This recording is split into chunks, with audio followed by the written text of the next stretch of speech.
And welcome back to This is Dunder Moose, a very special episode. I have got a legendary lineup for you guys today.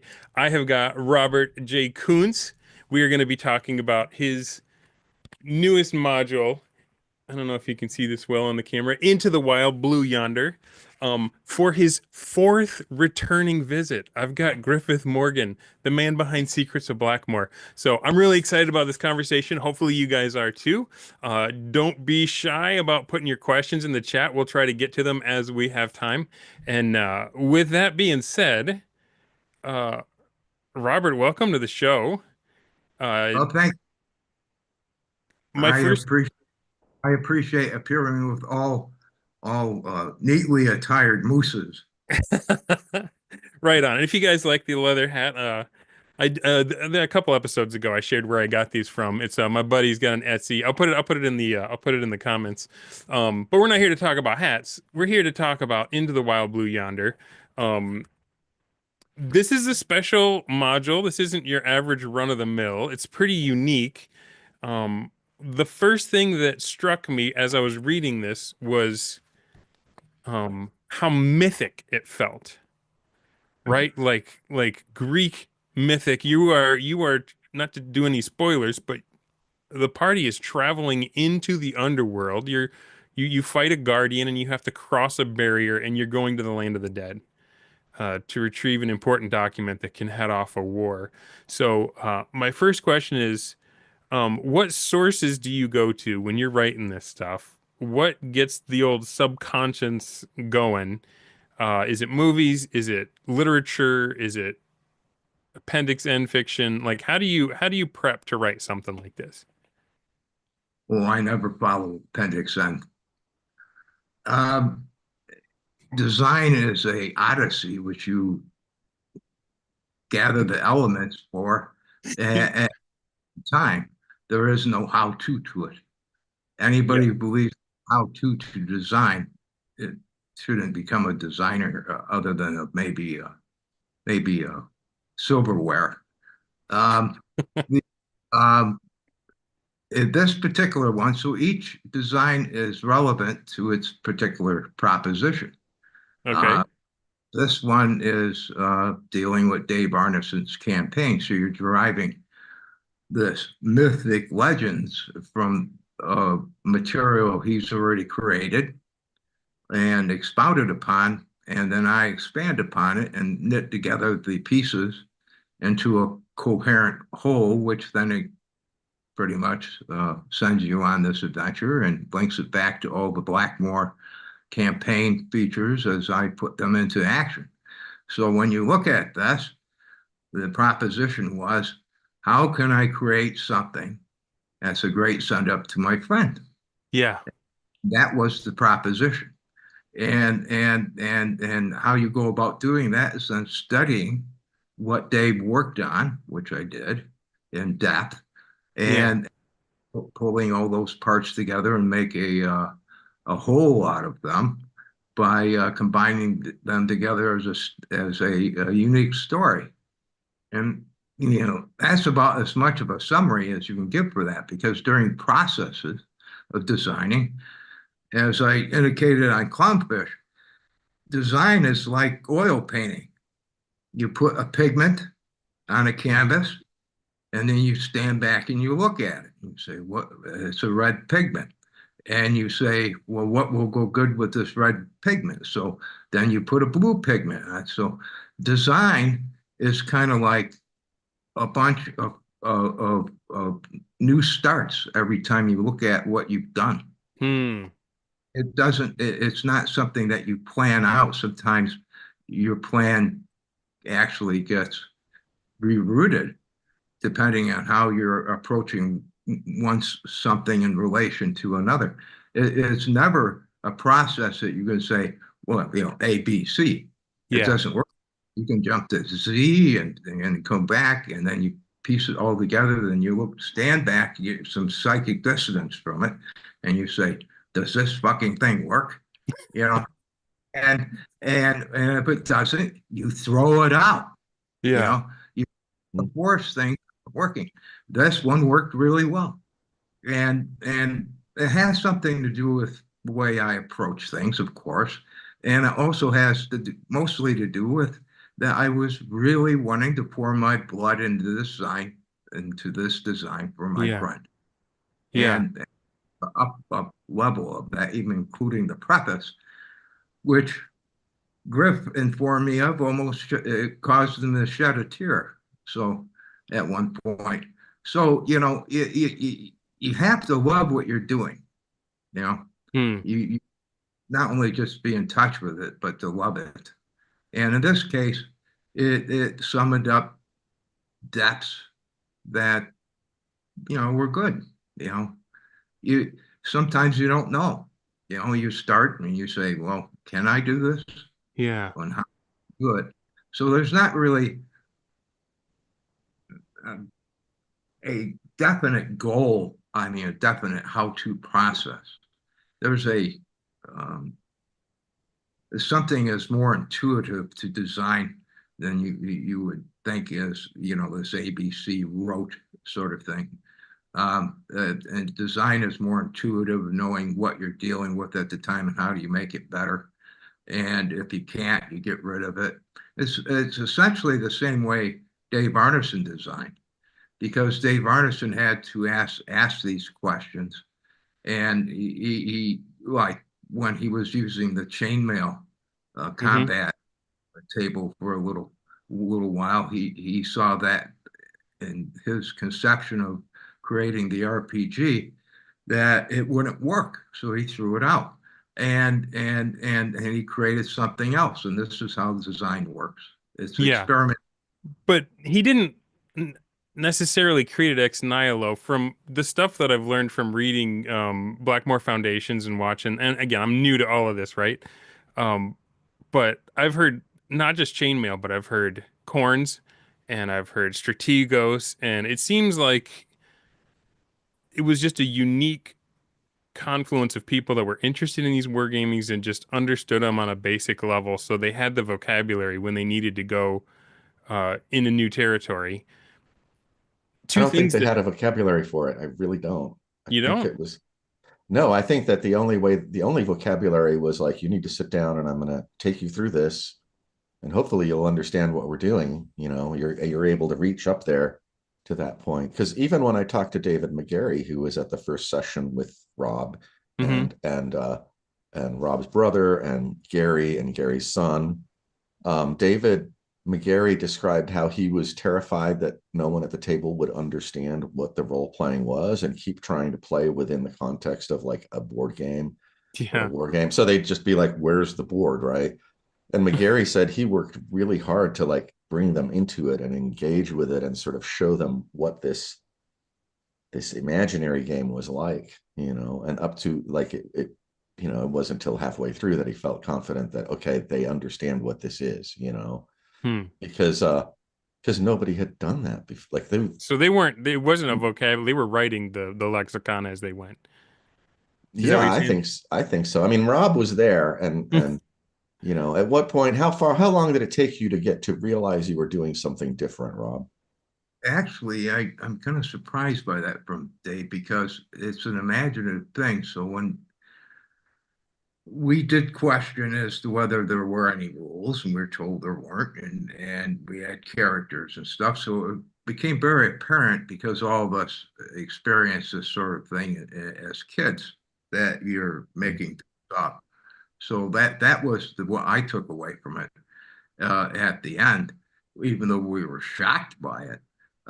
We actually acclimated to it rather easily, because first we went into the comeback in, Hmm. and doing that within 15 minutes of being put into the game. And then what happened there was that I said, I'm going outside as my character uh, to do something, breathe some, get some air.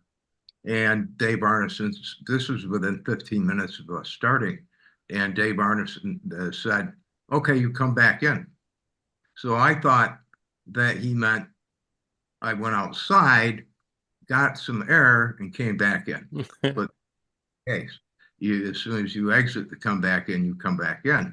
So about that, and we ascertained that we were trapped, and all of us started to check other alternate routes out of it, the windows. So we tried to go out the windows, and we came back in, and other things.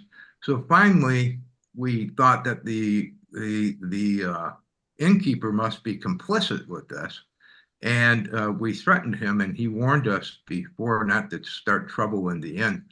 And as soon as we threatened him with violence for trapping us in the inn, he says, "Now get out of, get out of here, and don't come back in."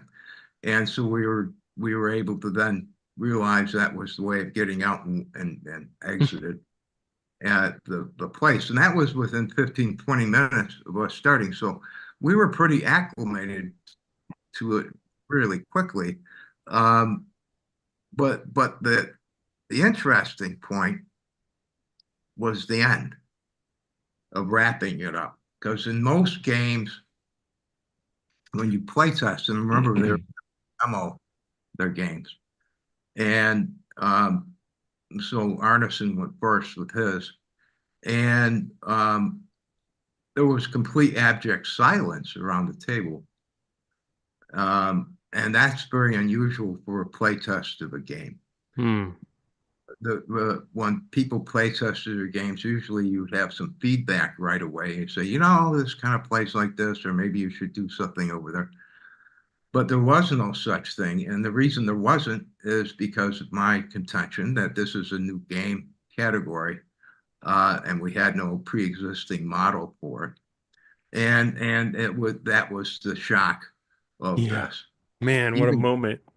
Gary, as the games editor for Guiding Games, was silent. Yeah.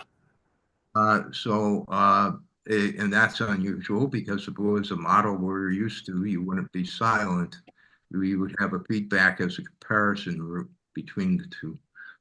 Yeah, but what I was really referring to when I talked about Dave and the way Dave did things and design, was to get back to the idea of how designers design. They pretty much are. You can look at it in two ways for a designer. You could Yeah. say, well, intuitive, which is what Dave Arneson was. He was a very intuitive designer, who kind of like a mad scientist, who put pieces together and then finally formed something. And he says, this is what it is what I want. Or you can say, you can look at pre-existing designs, which wasn't the case for Arneson, Yeah. and say, I'm going to replicate this, and thus you get cyclical design. So one is a kind of a counterfeit way of doing design and saying, voila, kind of like taking a fork and saying you put a monogram on it and you say, I've now created a superior fork, whereas all you've done is really just embellished it, but Yeah. you've changed its axis from being an instrument that you negotiate comestibles with.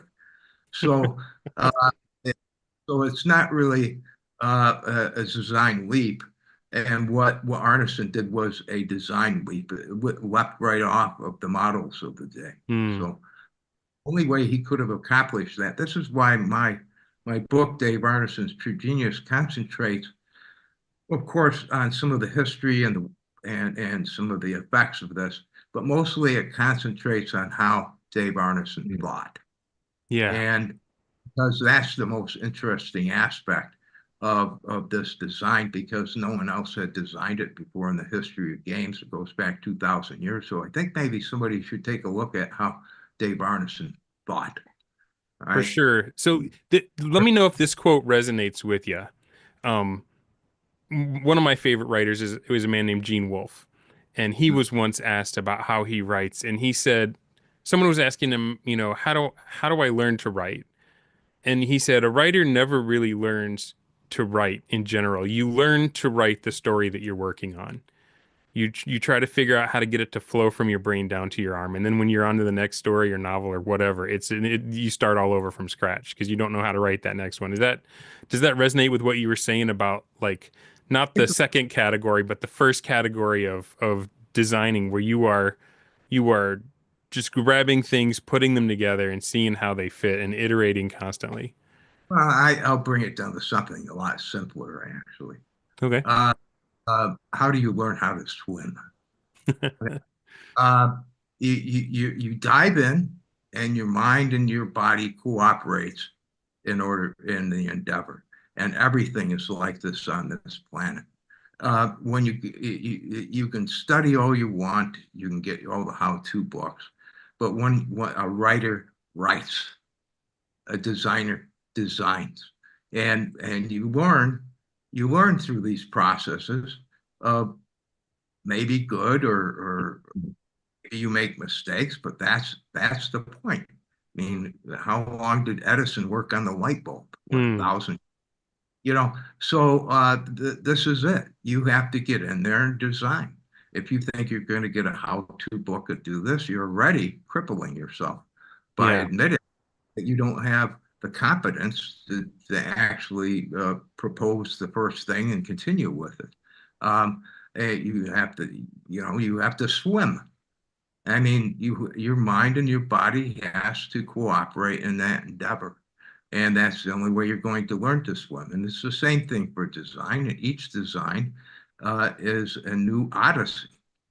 And that's why I would agree with Wolf in that sense, partially. Right on.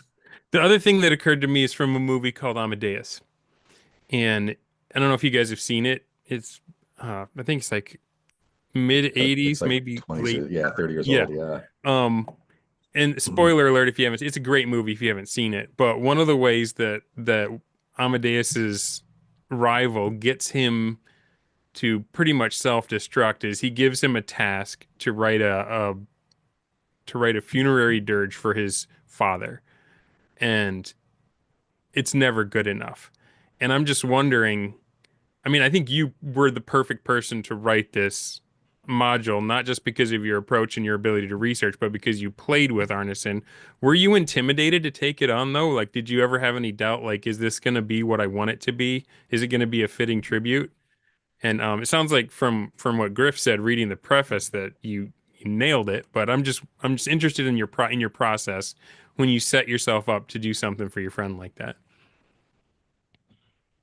It's some of my veteran status has worn off on me. Okay. Uh, I don't propose things I don't believe I can't accomplish.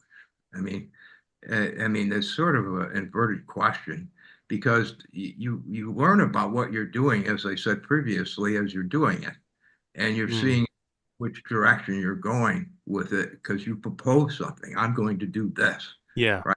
Set your And mind to it. and it's just the same thing. You could say that you could ask Griff about that for film. It's the same thing.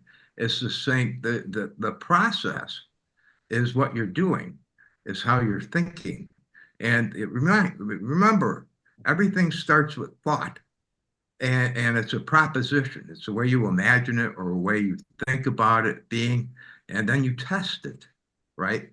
And this is it. And the more you do that, the more you become competent at speeding up that process or uh, going through those steps. And the more you continue to do that, the more that your intuition really works with that and allows you to see that path forward almost effortlessly, uh, Yeah.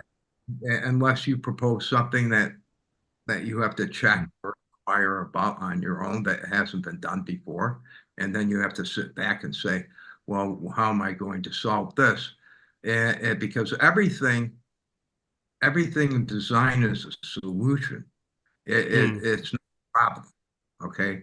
The problem is um, believing that there's a process that you can then put over to each and every one. If you nail that down, you get into a cyclical mindset and you produce stuff that is less than what you could possibly do by intuitively proceeding with it and learning your own levels. yeah. Each design is different, each filmmaker is different. And so there's no true way of doing things. This is why you're going to get different opinions from everyone on everything in the creative fields, including art, film, and design.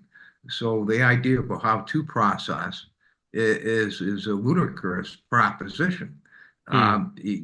Actually, teach people to think. If you can teach people to think, is much in a different dimension than what they're used to, is more profitable than a how-to process. Right on. So there's a moment that happened that I don't think the viewer saw because Zoom likes to just show one of us at a time. But when you said that you don't bother with Appendix N, Griff was cracking up. Oh, you want to Oh talk a yeah, little more about that? I saw Griff laughing. Yeah. Yeah. Well, there's an old quote by Orson Scott Card in his book, How to Write Fantasy and Science That's a Fiction, but great book. I have it. Yeah. it's not really a how-to book if you look at it. It's really a bunch of suggestions, but he he lays out some good stuff. And there was one of his quotes is how can we write the literature of the strange if we stay in well-mapped lands? Hmm. And and that's the point. And I know about those books uh, in Appendix N. I know about a lot of books that are outside of Appendix N. I'm not here to prove that, just like Arneson and Gary and myself, we're not there to prove who could be the most ordinary.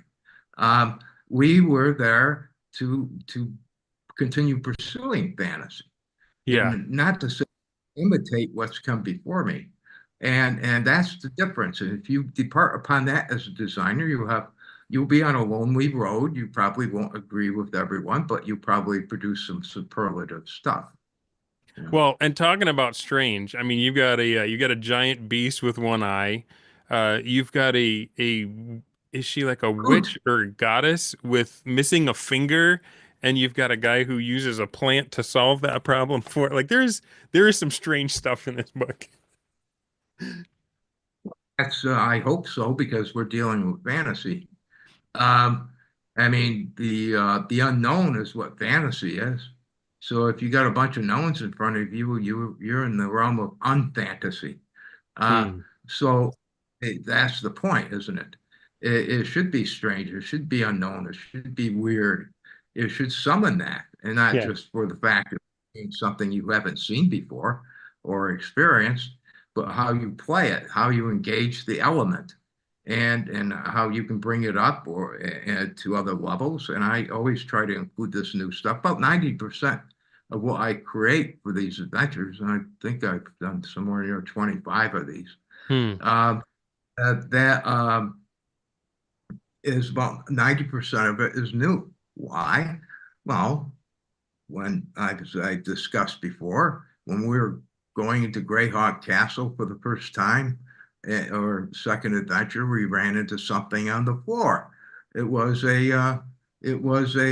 some was described by Gary as this black, ovoid mound moving around, and we didn't know what the hell it was, so we went up there and stopping on it with our swords, and it started to split into all these other parts and crawl up our legs.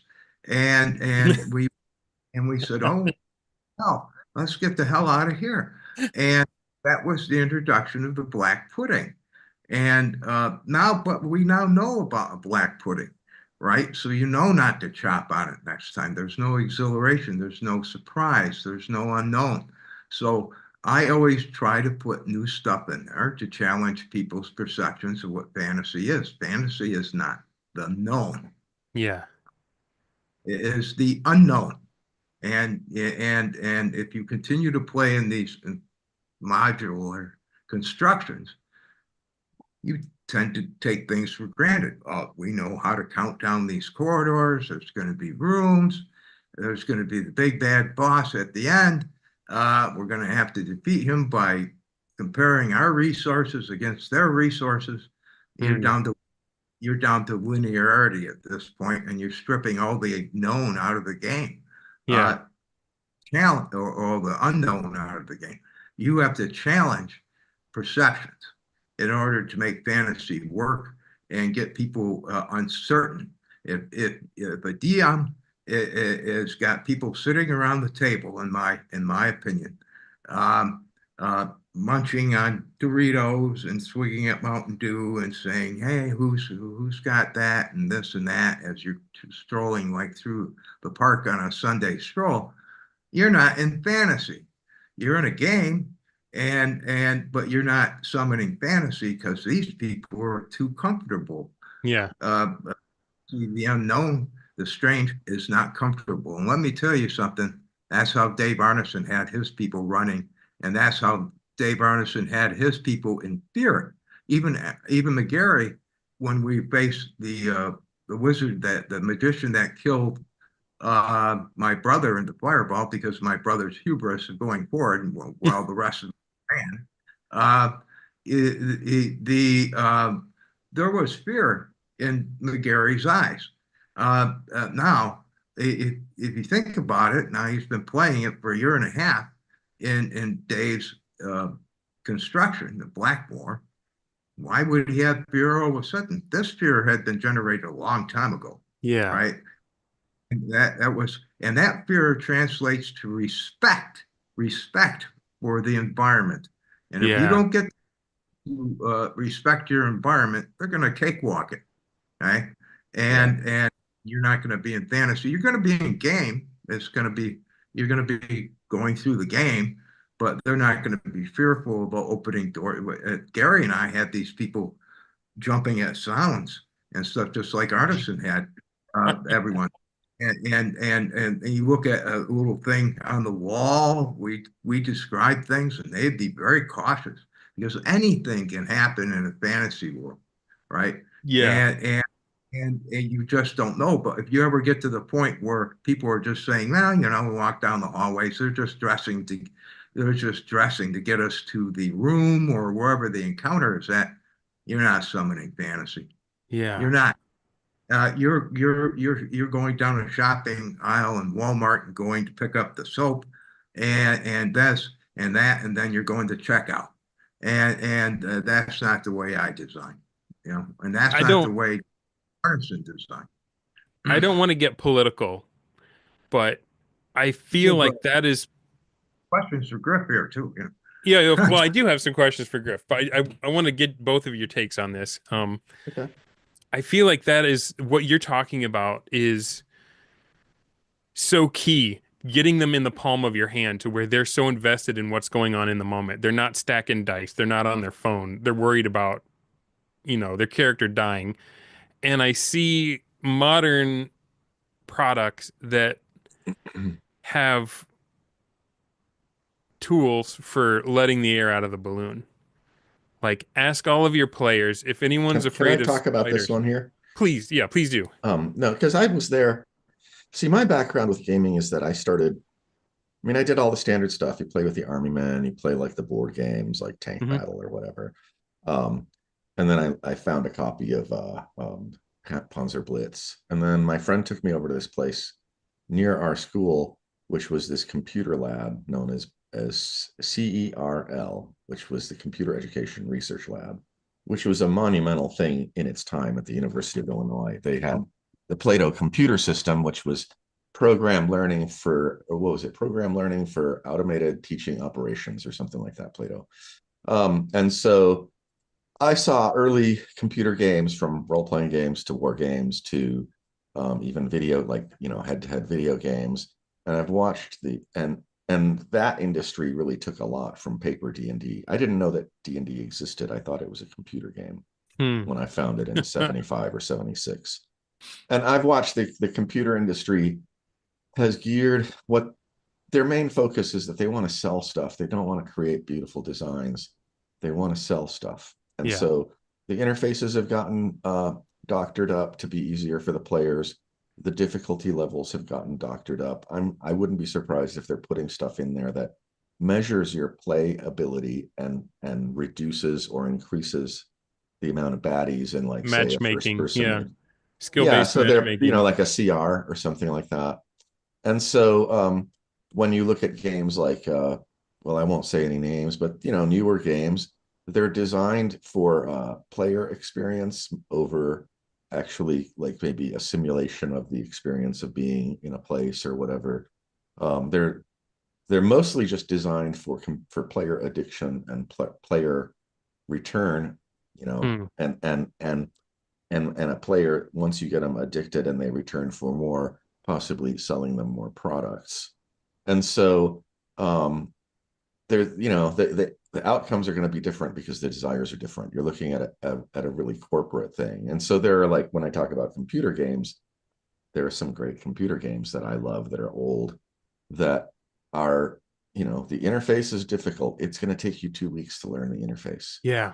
Play is really difficult. It might take you 2 years to get really good at it. Yeah. I am not kidding. Um, but then it's like, it's that investment versus reward. We live in a society that's like an instant gimme reward society. Um, you see it in every hobby, like even I don't know, like model building. People aren't building models anymore because it takes time, and it takes time to get better at it so you can build models better. Just things like that even. And so you see it in the RPG community, is that a lot of the products that are being produced are geared towards, they're dumbing it down, and they're just making Yeah. it, they're making a weaker product, I think. Um, and then Rob's experience was that he was in there and he was helping create this thing for us. I was the kid that was going to the store and would see names like Rob Kuntz and wonder, what do these people even look like? Because we never saw pictures of them or anything. It was like this obscure hobby. And we just marveled at the stuff that they were creating for us. And the kind of people that were playing this early on were sort of we were like kind of fringer genius kids. We were higher Yeah. IQs, And so Slans. what's that? Slans. Yeah. Slans. Yeah, we were the next iteration of the human race. And God, that sounds bad. But Yeah. You I gotta don't get know. me I just want canceled, to bro. throw They that gotta out kick there. me off of YouTube. Yeah, no, but the thing is that a big corporation, at the same time, you understand that a big corporation's job is to make money. And so what they need to do is they need to figure out ways to get as many people buying their product as Yeah. they can, so that they can make, their job is to go out with the shovels and gather the cash. That's it. And so the two, like, when the idea of game design as opposed to business design or business Mm, operations, those two can be at odds. And you see it in how a lot of the big companies, seem to fail on some level. They seem to fail because they forget one or the other. Either you're not pleasing your customers, or you're doing great design that your customers want, but somehow you're not balancing the books, and you're screwing yourselves there. yeah, I think So you nailed it, man. I'm just thinking of, you remember how thick the manuals used to be on games? Like, you got the first Wing Commander and it came with a thick manual, and there was a an expectation that the player would better themselves to where they grokked the game. And what Robert said was respect. Like, do they respect your game? Or do they just know that everything is going to be CR balanced and it's going to work out to where you're going to defeat the big bad evil guy with your last hit point because everything is prepped for you? And this is not that kind of a product. I mean, you are starting off levels 10 to 12, and people should get scared because at the beginning of this module, Robert gives you a bunch of stuff. They're like, "Hey, there's a bag of stuff you're gonna need," and right, and how are you're you going to use it? Because yeah. you might use it in the wrong place and get to the end and not have what you need. And there are some definite fail states along the way if you don't, know what you're doing. So, Yeah, well, your question that you asked of Griff, could you repeat it again? Because you wanted to give me an opportunity to answer that too. What was that about? Or did we get off track here? I'm well, not what was kind of, I asking, Griff? The one that Well, it's I you were talking about I think you were talking about the difficulty in, or the, I mean, you were kind of comparing like a traditional classic RPG design versus modern RPG Oh, design, yes, yes, and how that's the two right. handle that. And so I just got into the whole thing of, I don't know, just there are different objectives. You went to a better And place than I was headed, but I remember it now. I was thinking about there are a lot of safety tools in modern games oh, where people are trying to there it's almost like ask your players at session 0 what scares them and then make Well, sure that that doesn't enter the game. Where I'm thinking you guys in the beginning you'd have been like, as soon as I know you're afraid of spiders, guess what? no, Like I that's a agree with lever. where I was trying to get with my point about respecting and fear and stuff Yeah. is exactly this. Your first objective as a DM is to take your players out of game. Hmm. Right? Not going to do that if they're sitting around, you know, and that means when they walk through the door, they're coming in from their work or from school or wherever they're coming from. They're Yeah. thinking, oh, I'm going to go to Ralph's and play a game. And when they walk through the door, you have to have that in mind. And in order to immerse them in the world is the only way you're going to get respect for that world. So you have to take them out of game. If they continue to treat it like a game of math and resource allocations, our resources against yours, and they just walk through it, you're going to get a Walmart episode of going through aisles. Uh, and you'll still roll the dice and you'll be entertained, but you won't be immersed in a fantasy world. It will be more of a motif, a fantasy motif surrounding it Yeah. all. You are not affecting people in such a way that they have respect and they're cautious in the game and discuss things and are concerned and have some reservations about anything that they're doing, then what is the challenge here? The challenge is to then compare numbers against numbers. Now, now there's a psychological challenge that Arneson put in, and others did, like myself and Gary, which in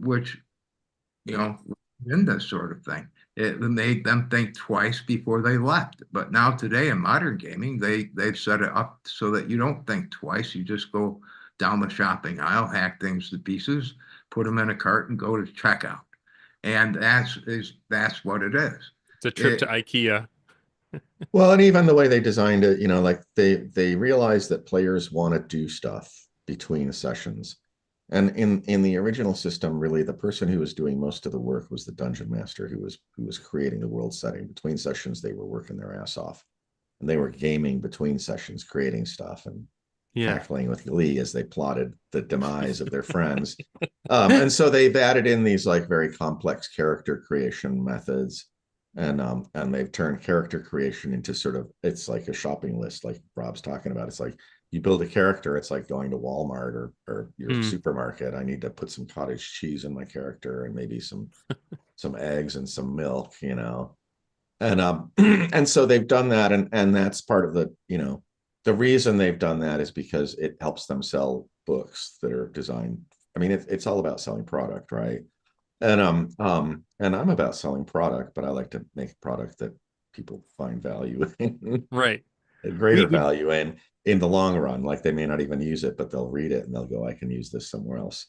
But I'm sort of losing my thread here. But so that now they've gotten this thing, it's all about not playing. Now you have hmm. these session 0 is this thing. I don't know when they invented it. Was it third edition? Was it Pathfinder? Somewhere in there. We didn't do third session 0. It was like, do you want to play? Okay, this is how you roll up a character, and you're like, I don't know what I'm doing. And it's like, just do it. Takes Yeah. 15 minutes. Here's a list of, okay, you've got gold, buy stuff. You're a fighter. Maybe buy some armor and some weapons. Okay, it takes you 15 minutes and you're in and you're playing and you're getting the experience of actually being in the game and you're immersed and you're doing it. Now you've got to have some sort of therapy session about what disturbs people or what, I mean, I because people want that, I do my own system, which is I just establish the standards of what their it's basically what their my boundaries and their expectations based on my boundaries. And I'm like, Hmm. I do not do sex in my games because it just isn't necessary to my game. But I do horror, and my game is at least as terrifying as an R-rated horror movie. If you can't go to an R-rated horror movie and enjoy yourself and avoid things like that, then you should not play in my game. But I'm not going to change my game because I spend a lot of time making my game scary as shit for all my players. Right. And one person coming in and saying, I don't like spiders, is not entitled to change my creation. Because it would be like the same as saying, like, oh, Mr. Tolkien, I don't like spiders. Can you remove that chapter with the big spider in the Lord of the Rings? Right? Yeah. No, no, no, that's his creation. We leave the spider in. If you don't like the spiders, skip those chapters, you know.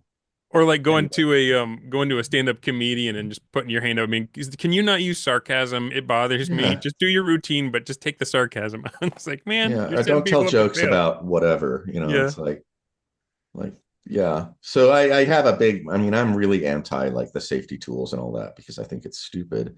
The goal of the dungeon master is to trigger their players. You know, Yeah. Rob and I talked a lot about that when I interviewed him the first time we talked and met. Hmm. It was, you know, he talked about his methods for terrifying his players, and I was like, yeah, the whole point of being the dungeon master is that you want to, at some point, you're gonna get a finger inside each of your players' heads and start tickling that little uncomfortable place, you know, and they're all gonna be, you know, they're gonna. That's when you get them immersed. And Is that's what when they they're like remember later, uncomfortable. and that's when they put their phones down. Yeah, We do have a yeah. couple questions in the chat I want to hit. Primeval Fantasy says for both guys, I'm a big proponent of complete rules opacity for the players. Only DMs see the numbers, charts, dice. How much of that was going on back then? And whoever wants to answer that first, I would like to hear from both of you on I that. wasn't there back then, so Okay, Robert, Rob. go ahead. Well, Arneson kept the rules from his players, uh, and with that's all known. I mean, from the Blackmoor bunch, they didn't know what the hell was going on. You tell them to roll some dice, or he'd roll some dice, and they didn't give any rules. And with us, with the playtest, we had to not have like it was 8 pages of rules that Gary gave out at the beginning, but I'm sure he reserved some of the other rules that you wouldn't have seen if, or maybe he didn't. I don't know. But rules opacity. It depends on what you're trying to accomplish with it.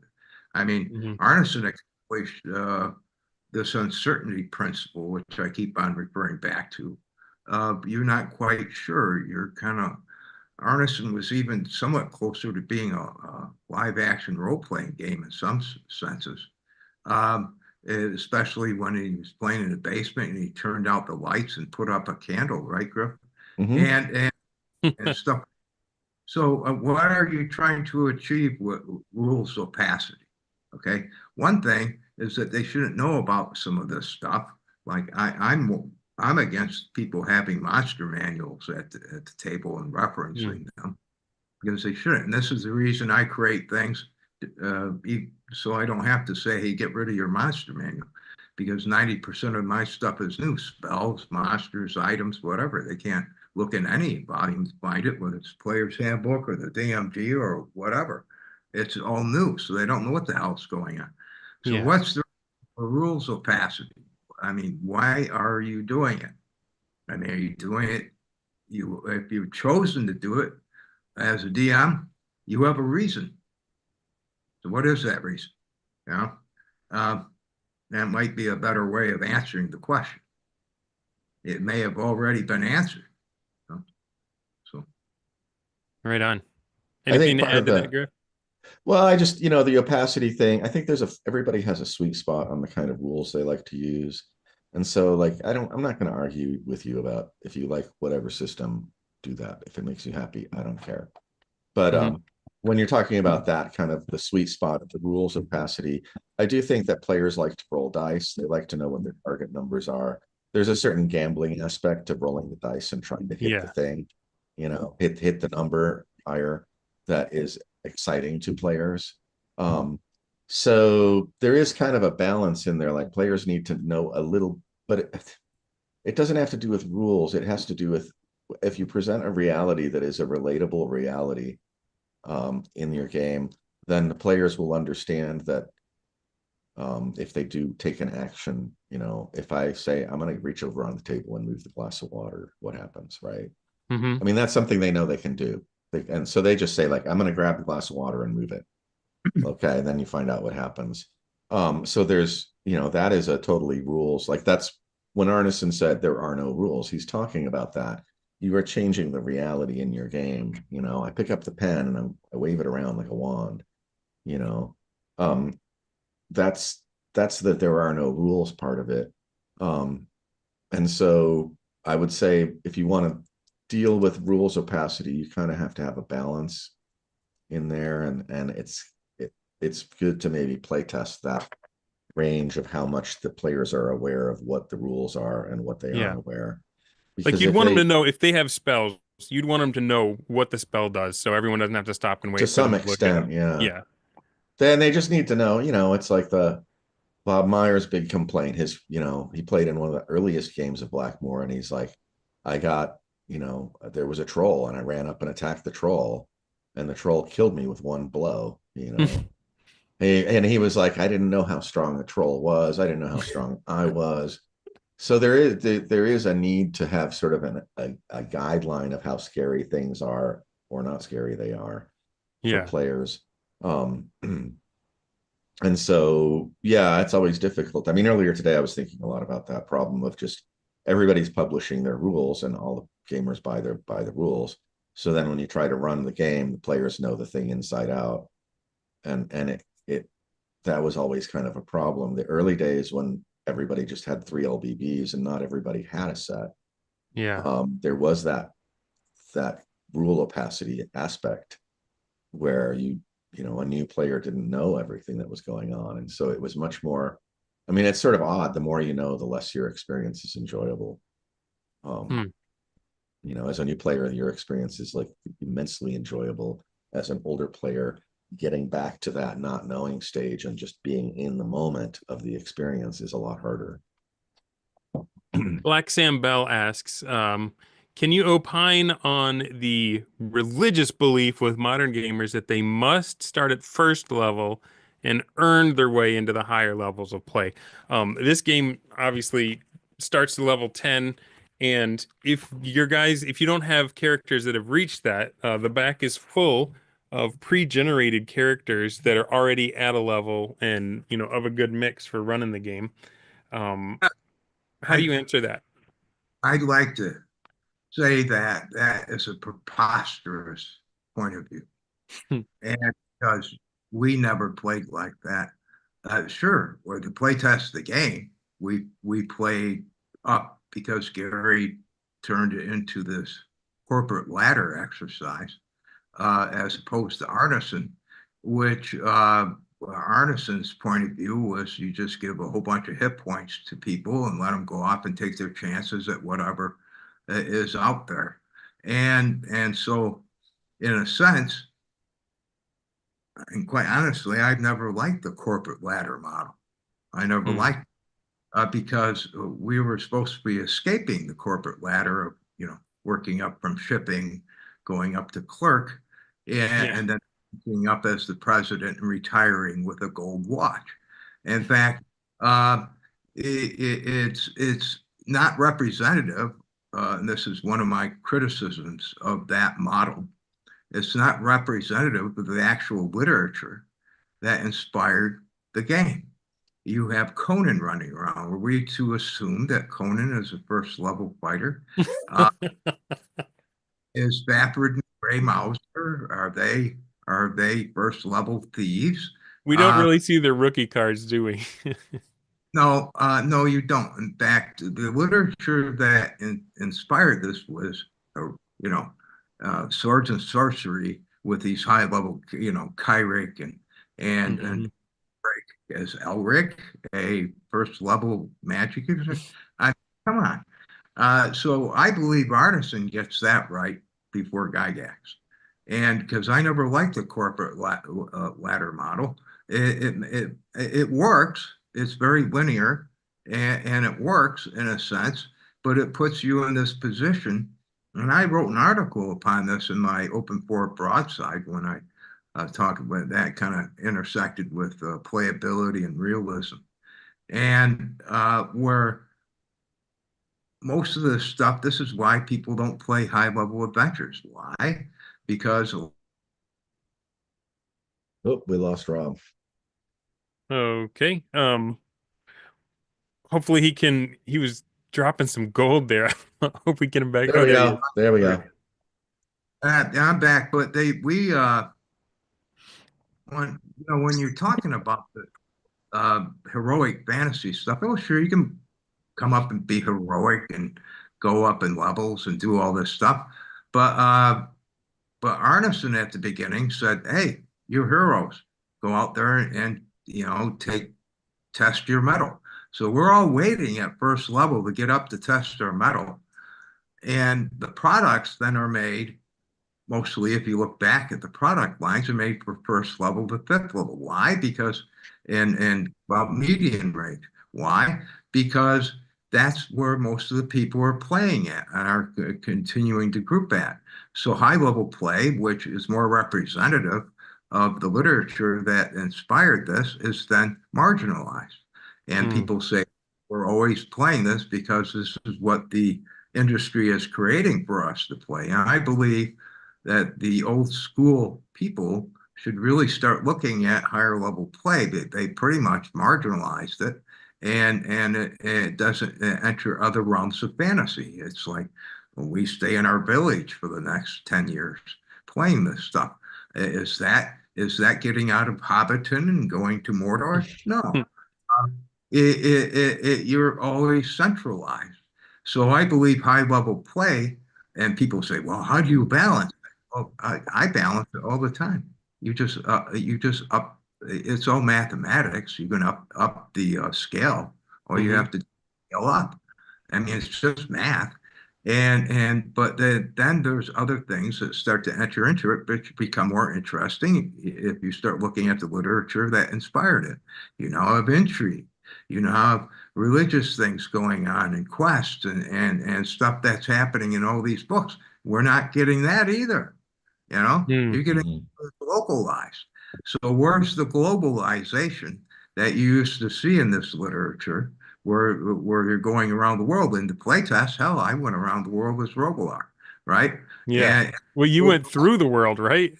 yeah, and had to get back. And you have people in Blackmoor going to the city of the gods.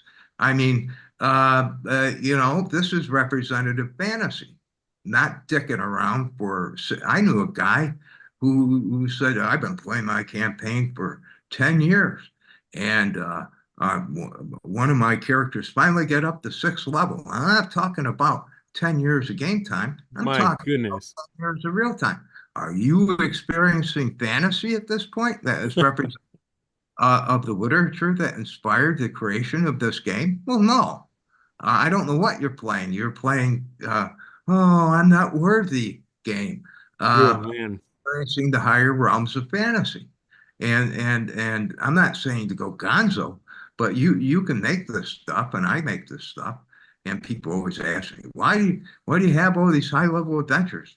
Well, I said, this is where all the crazy stuff takes place, Yeah. right? Yeah. Not that, not that you can't make it interesting at the lower levels, sure. But how many times are you going to step on a centipede and say, I'm a hero? You know, um, Right.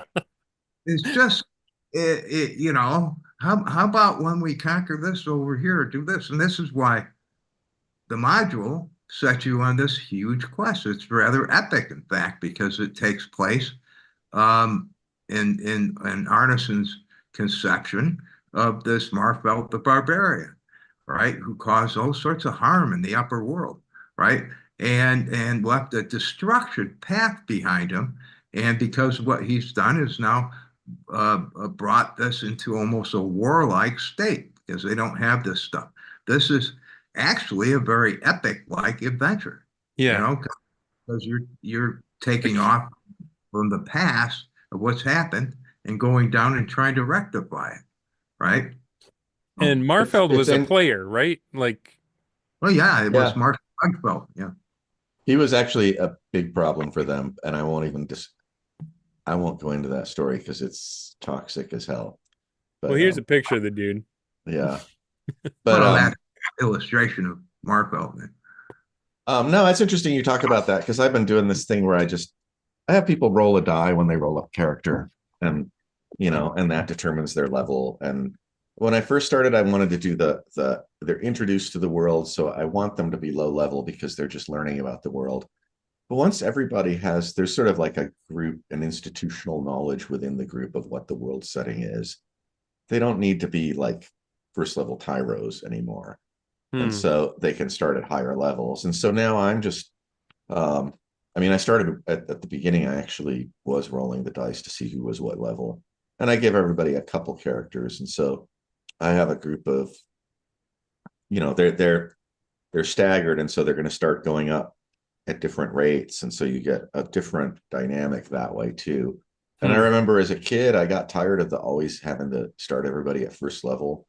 And so one weekend I got together with my friends and I was like, we're going to do something different. I'm giving everybody 40,000 experience points, make a character, Nice. and if it lives, you keep it, you know.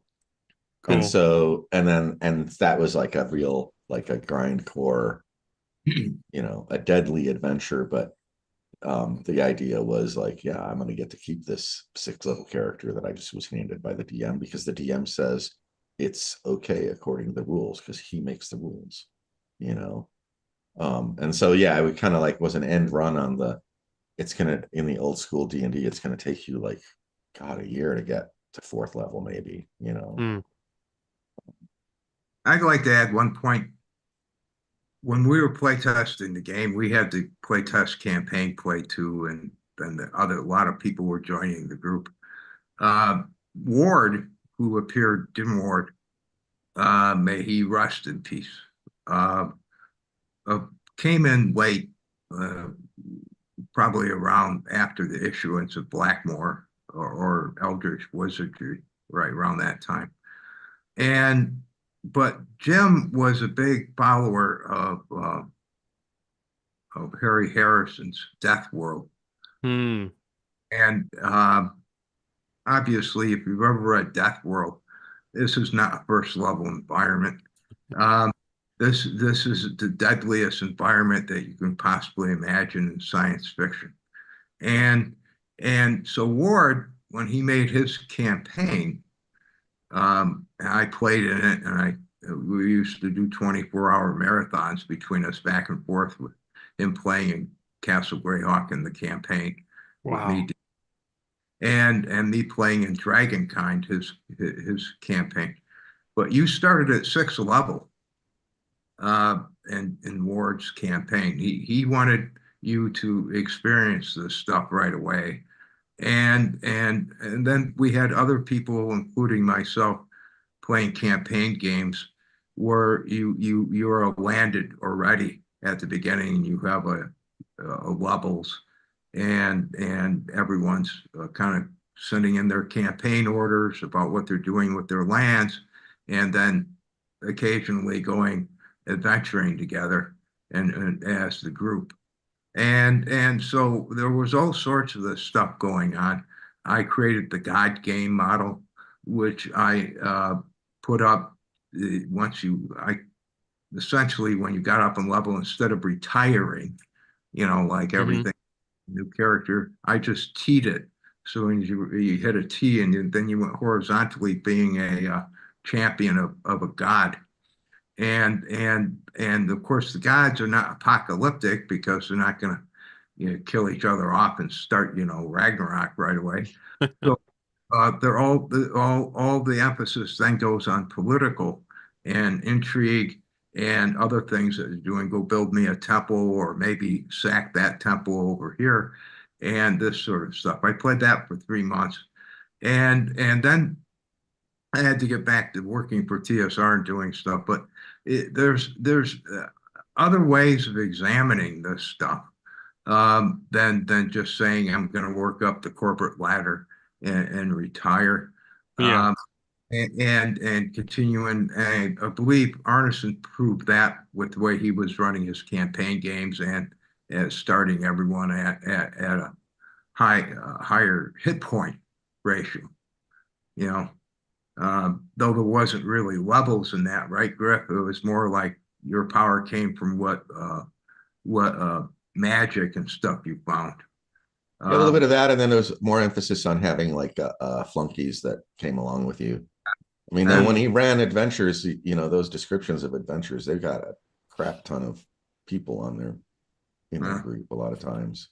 So for Into the Wild Blue Yonder, is it expected that the characters are going to be bringing henchmen and stuff, or because I mean, this was a human problem, and that's why all the humans are represented here. All the characters are human. yeah, This is um, was a it was a problem created by humans. It's being solved by humans, right? right. And and so there's no henchman. No, no, no, no.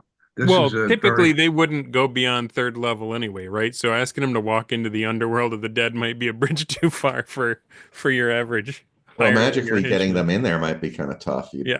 bring in your army of 300 soldiers into the world of the it'd dead be a might be a little problem. very bad idea. Yeah, Let's yeah. let's say we've convinced them. How do people get their hands on this? TFOTT.com. It's in the description, the link in the The description. fellowship of the thing.com. Yeah. Is it digital as well as hard copy, or is it only hard copy for now? There's a hard copy, and then there's a page. If you look at the bottom of the description, there's a little thing that has a link, and you can go here, and it gives you digital copies of the maps. So those who use BTTs can have access to the maps, Cool. to use the maps. Yeah, right now. Right. I think that's what he was asking. Right. What's Yeah. that? Right now, you can't get the book digitally. We might look at doing a digital version in the future. We're not sure. We need to talk to Rob too. Personally, I But like hard copy better, but that may just be me. Um, so but I we want to like to give, give resources for people. Like if people want to use VTTs, they want to have the resources to do yeah, that, and so we have like there's a page that just has all the resources for all of our books there. And then you can what else can you do? Yeah, I mean you got the resources there. I mean, like when we did Thomas Board, people wanted a player's handbook, and hmm we realized like, oh yeah, DMs want to be able to give their players a little packet of pages for character creation that makes sense. So we were like, yeah, we'll give you one of those for free as a download that you can print out for your players if you have the book. And so that's there too. yeah. I'm kind of hoping Rob wants to do more either with this setting, or I'm curious to see what he wants to do because I mean he's definitely going to come back to Arnicon, or I hope so. That's what we're assuming. Talking And so, And what's that? I said, we're talking about the schedules right now. Yeah, And yeah, there was a couple of segues in the module that I left open Hmm. uh, for continuation of other things that come off of it. I tend to do this with all my adventures, whether they then come, to fruition through me working on them, or I provide enough information for the DM to start extrapolating on right. that. I've always set up my modules in the sense that I think they're going to be used in campaigns. There's an assumption built Yeah. into it. And not just a one shot sort of thing that they might be able to include it in campaigns. So I always try to put some extensions and some more interesting stuff and for you to do with it. And we're discussing that and the convention right now. So in fact, I think Griff and Chris and I are having a phone call pretty soon. So we'll have some more on Yeah. that. Right Yeah. on. So you set this up, and it even says in the top left corner that it's the Arnicon Special Edition. So I'm interested to hear from Griff. We already talked a little bit about the moments that happened with publishing this. Um, the moment when you read the preface for the first time and it stung you in the tear ducts, right? You shared on Yeah, I just Twitter. I just was, you know, it's just, well, I mean, it's a historical document. I mean, I mean, Rob is talking about his friend Dave, you know. Yeah. I never knew Dave. I know all of his friends, you know, and Rob is one of them. And so Rob wrote, and it was, well, it struck me in the tear ducts too, because it's not just talking about Dave, it's also talking about Gary, you know, and like their experience of, we got this thing from Arneson and then we took it and we ran with it, you know. Yeah. And yeah, so for me it was a very powerful thing. Maybe other people won't have the same sort of experience, you know. Well, I feel like But there's I two know these parts of the people. book. Yeah, there's the preface is makes this special. It's not just an adventure module. The Mhm. preface was interesting to me, and then afterwards, well, it's an afterword. Um, on the last page of the adventure proper, we get kind of a peek into some of what this meant to Robert as you were writing it. It starts on page 28, um, and just the names of the people involved, right? And we hear about Burmania, right? Bob Berman. I don't know if you want to say a little bit about that guy, but it sounds like he was pretty rough on a campaign. Well, he was analogous to Marshall Hegfeldt. Sometimes all groups have these people, you know, um, and that's why I bring that up as an analogy.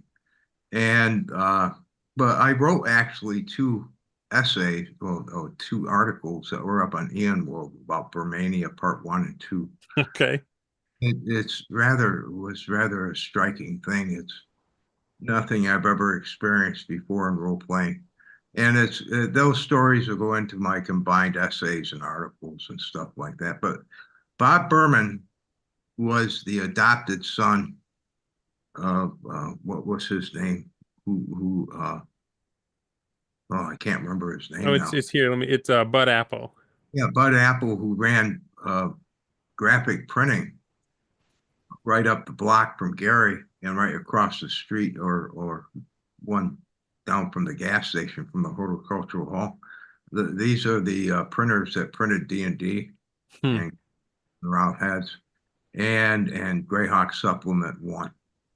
And he was the adopted son of Bud Apple, right? So it's a he was one of my play group, and it's really kind of involved. But he was the type of person who really didn't. Um, he just did what he wanted to do in the game, and I think we've all had a player like that or two. such thing as team effort with him. He just kind of reacted to everything in the surrounding. He started getting people killed in the parties and stuff. Leroy Jenkins. And Yeah, that was great what I was thinking too. that grew from that, which I then started to name how everybody was reacting to it as Burmania, and and and it was, and it took upon different levels and increasing levels to the point of almost this insane reaction to Bob Berman playing in a game. Um, I wouldn't get rid of him because he wasn't really doing anything to disrupt the party. It's just what he was doing was not approved by the party. And Hmm. you had this, I described this in two essays that are still up on Anworld, Burmania Part 1 and 2. You know, so he's a corollary to Marshall Hegfeldt, who was banned from Dave's group um, and after a while. But the interesting thing about Marshall is that then Dave goes on to write a history about this crazy character and kind of makes it fictional and all this other stuff. And this is what I'm playing off of. Because Right on. Marshall actually contributed, was a Castle and Crusade Society member and contributed a letter to the editor in issue number 12 of the Domesday book. So it's I understand all these groups have them and stuff, and I'm not even sure if Marshall is still alive anymore. You Hmm. know, Yeah, I don't know. I'd love to see where he is at this point to know that he had a send up to him. even though it may not worked out locally. Well, I mean, Marfeld really is the reason for the entire adventure, and he doesn't stop causing trouble. No, Even no, he, he's in character. I have him in character in there. This is, I mean, it's interesting because I didn't expect to see this when I was editing the module, and I looked in there and suddenly realized like, oh, we have a town in here. So we have this sort of like it's sort of like the undead version of the village of Hamlet. yeah, You're yeah. visiting this town in the land of the dead. It's quite interesting. It's just a dwelling cobbled together. These people, these things don't even eat anymore and or drink, Yeah. but they're the unliving, really. They're not undead. They're kind of cursed by Marshall, but yeah, I don't want to ruin a lot for a lot of Yeah. people. A lot I of depth. did. There's a lot of depth in there, I too. really did identify with the fact that even though he's in the land of the dead now, and he's changed a little bit, the first thing he wanted to do was build a stronghold, build a domain, and start conquering. I'm like, yep, that tracks. Like I said, he's still in character. That's right. So, and that's what makes it interesting because he's like this insane force of nature. This is the way almost how Arneson describes him. If you stand back and look at it for all these crazy things he was doing and wiping out baronies and duchies and destroying things in his path, I had to kind of imagine him as this unconquerable force of nature that just wouldn't die, Yeah, right? he's really tough. Yeah. Yeah, he's got some mechanics.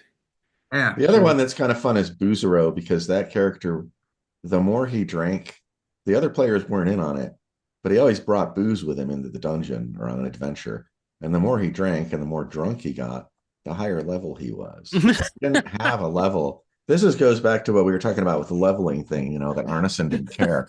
It was like, so they'd be trying to like keep the booze away from him, not realizing that once he got like totally tanked, he could be literally tanked to like a 20th level fighter. He was like an And he would alcoholic just, Popeye. yeah. And so, yeah, I was like, instead of the spinach, he's got his booze. And so his whole like life goal was he heard this rumor about the magical dwarven ale cask. And they went into the marshes and they found the magical, like they find a pool of water and up out of this pool comes bubbling a cask of ale and he starts drinking it and it never goes empty. The hooch of the dwarven lords. So the story is that character, like he said, his character is somewhere in the marshes drinking for eternity. Like he's got the dwarven ale, it's magical. He's reached demigod status. Yeah, and he's just he can never die. He's got the magical dwarven ale, but he doesn't really want to do anything else, And it's another oddball sort of character. Mm. There were a lot of those in Blackmoor like that, just kind of quirky. Well, there's some quirky character, and I feel like if I knew more, I would get some Easter eggs that are in this. Like, I'm convinced there's something deeper going on with the Root Man. Oh, yeah. Well, the Root Man, I've set up kind of like as well, he's a foil for the adventure, but he's actually, if you look at his history, he relates all the way back to having done things and still doing things in the upper world and the underworld. So that's another place you could possibly go with him. So he kind of exists in two domains. Well, yeah, he's trying to. I'm not going to ruin what Root Man is doing, I even though knew there was more to him. I knew it. well, he's a foil, but he had to be written in a sense that there's a history to him to become this, to be pardoned by the kingdom, you know, Mm, and to turn his necromantic arts to helping the party instead of hindering them. yeah. Uh, but in doing that, you have to create quite a history in order to build to balance the kind of bookend this Okay. character. So, so that's what he's about. And I think that numerous people who have already said they really like the character and want to interject them into their own campaigns. And that's fine because everyone's going to have their different take depending on where you put them in a campaign is what they're doing. If I were to solidify them in Blackmoor, Yeah, it might give some kind of outline of how I handle it, but I think Hmm. it's interesting to put the root man in different campaigns and see it just with the basis of his description and his history and how that might work out. I think would be a very interesting because he's basically parlaying information of dead souls, uh, Yeah. and power and position. There's So, something tantalizing about like a would-be bad guy trying to make up for it, and like he can help you, but you can't quite trust him. But maybe you like it's almost like a Hannibal Lecter thing, like the bad guy that's on the good guy's side for now, right? well, yeah, that's the point. He gets something from them, and he's agreed to help. And Yeah. as a quid pro quo, just like Hannibal Lecter did with, Jodie Foster's character. Quid pro What, quo, you know. one more question from the afterward, and then we got a question from the chat. What can you tell me about the name Greg Scott? Well, That's Greg Greg Scott, Scott at GHQ. He's the owner of GHQ. He started the company with Jim Clark. Okay. Um, Jim Clark, Greg isn't really like he just kind of ran the company. He's not really a carver. It was Jim Clark who was really the carver of the miniatures, and I think it was Jim Clark who was the guy that created the 1 to 300 scale tanks that they started selling. And so they created sort of a product line because they came up with a way to play World War II miniatures on like just a small table instead of when you're doing HO scale and you got shells that can go like 2 miles, or Yeah. whatever. Like it, a scale mile in HO scale is 64 feet. So figure that one out. You need a gymnasium. But And did he so, play in Blackmoor? no, he never played in Blackmoor. So what happened was Jim Clark and Greg Scott were kind of buddies, and they had their own little group. But they also gamed with Arneson and Wesley in them, and but they kind of fell into a different faction, and they were like I've seen. If you look at Secrets of Blackmoor, there's some miniatures in there that are incredibly well painted. Like all the little buttons on the uniforms of these like 18 millimeter Hmm. figures are painted. Jim Clark would use a syringe to put the buttons on. He put paint Wow. in a syringe and he'd go through and put the buttons in like the little Steady hand. tabs and like, yeah, just incredibly steady hand. Anyway, so they had kind of a falling out because like Arneson wasn't good at painting miniatures. I've seen Arneson's miniature collection. It's like Tester's paint, just Arneson was it, he just wasn't a great model builder. That's okay, but he was a great thinker. Hmm.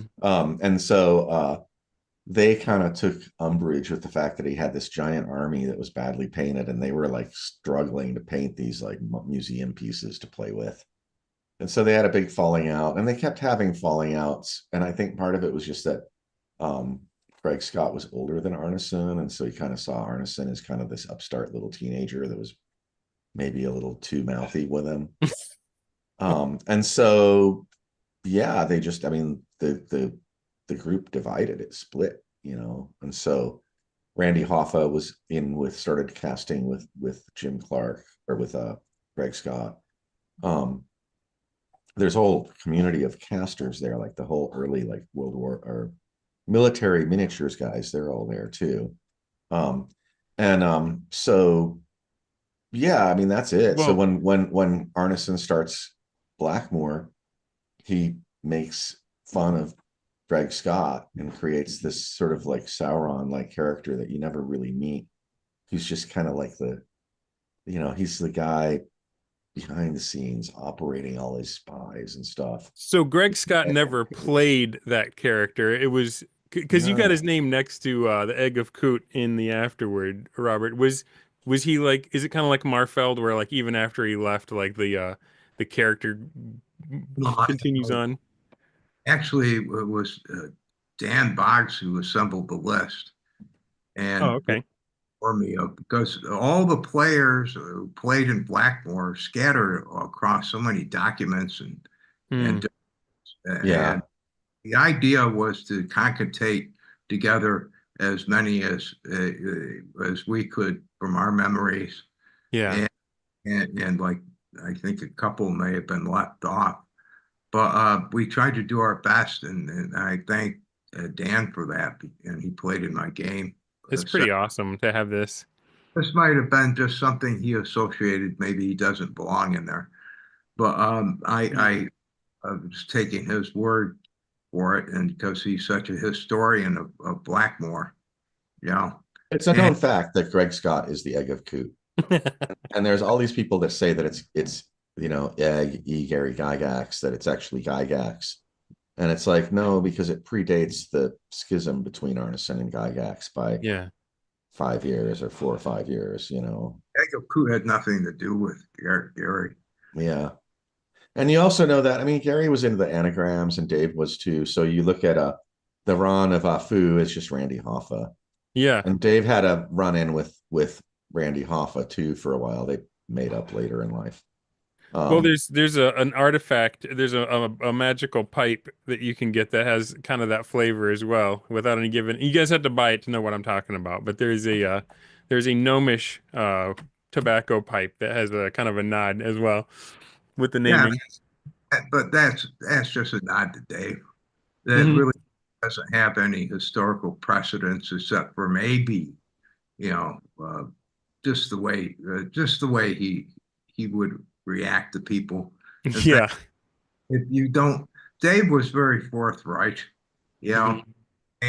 and he'd listen to you, uh, you know, go on and on about something, and you would think you'd get some sort of exchange going back. And he was so far ahead in the thinking process that he'd just look at you and say, "Why?" You know, after you spent 5 minutes, and he said, and then he'd tear apart whatever people were talking about. Because he already had gone ahead in the thinking phase of it. And he says, why? You know, Hmm. Dave was a very fast thinker. I don't think people understand that a lot. But he was very quick. He's one of the quickest thinkers I've ever met. Hmm. And he was always smiling as you were talking, uh, because you get this impression when you're viewing that he's already two steps ahead of you, right? So and just letting you go down your foolish path, and it's like with players' experience too. You always just kind of look at him with this almost permanent smile on his face, Because he and knows what's coming and they don't. yeah, or he could go poker face on you or whatever. But yeah, he was very quick, and this is why I have a lot of respect for him, uh, uh, just for that alone. Outside of all the other immeasurable respect I have for him, and I try to show that in the design. So the pipe is a send up to him, Yeah. like the because he reacts that way if you use the pipe and you don't use it right away, he says, Yeah. okay, next time. You Next know, it's time. very Arnesonian, he just disappears. Once you, if you don't do something, it wasn't great to do it. It's something I that was love it. happened. So that's very Arnesonian in that sense. And that's why I put it like that. No. Awesome. Let me catch up with the chat here. There's a question from Xnard Prime. They say the best RPG is therapeutical catharsis to mitigate alleged mental disorders. There's quotations around that, or rather heightened perception from hypervigilant wisdom, aka CPTSD. Do you agree, and why or why not? And I don't even know if I understand. I think he's jabbing at the whole like safety card thing and all Oh, that, okay. you know. And yeah, I don't know. I mean, if you have those, if all these people that talk about these disorders, they don't actually have like if you are diagnosed with PTSD, by all means come talk to me and we'll figure out how to get you in the game. But if you Right. don't have a real diagnosis and you're just running around saying I have PTSD and you want to play D&D with me, I'm like, okay, you can play, but it's going to be rough, you know. Yeah. It's my job is to really rough you up through the I game. feel like there may be benefits to playing the game for certain conditions, but I don't think that's what it's for. I think the game is a break from the stress of reality. It gives you something else, something controllable, something not real to get afraid of for a minute, and you can step away from your, the I taxes and the mortgage and stuff, right? Go ahead, Robert. I have no comment. Okay. Uh, Yeah. I'm not a psychologist, and I'm not going to get does I'm this. not your doctor. And say Rob Kuntz said, well, this was good, or this was bad. No, I'm not going to answer that. I would I would say that it's a game, and the games are therapeutic enough from the world, and you Yeah. take it, you know, that's it. Yeah. I'm not Fair going enough. near. Well, that's the ultimate statement right there. It's like, all of this stuff came out of people using stuff that wasn't none of it is actually certified by any sort of scientific community. There's no research on these things. And then they did the whole thing with like triggers, like trigger warnings on things. So like if you're gonna read a book, if it has a trigger warning, it'll protect you. Well, now there's all this research that says trigger warnings actually make people uncomfortable because they're scared they're going to run into the thing that It triggers them. primes them.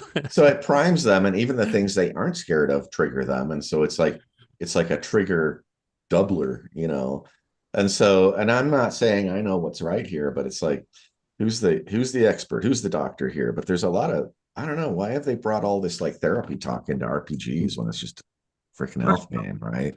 I could add something to that, which Griff was kind of touching on. Uh, why are we assuming something bad to begin with in a game? Right. Yeah, yeah. Hey, think about it. Games are supposed to be the neutral aspect of people coming together in a social contract to enjoy themselves. Hmm. I Yeah.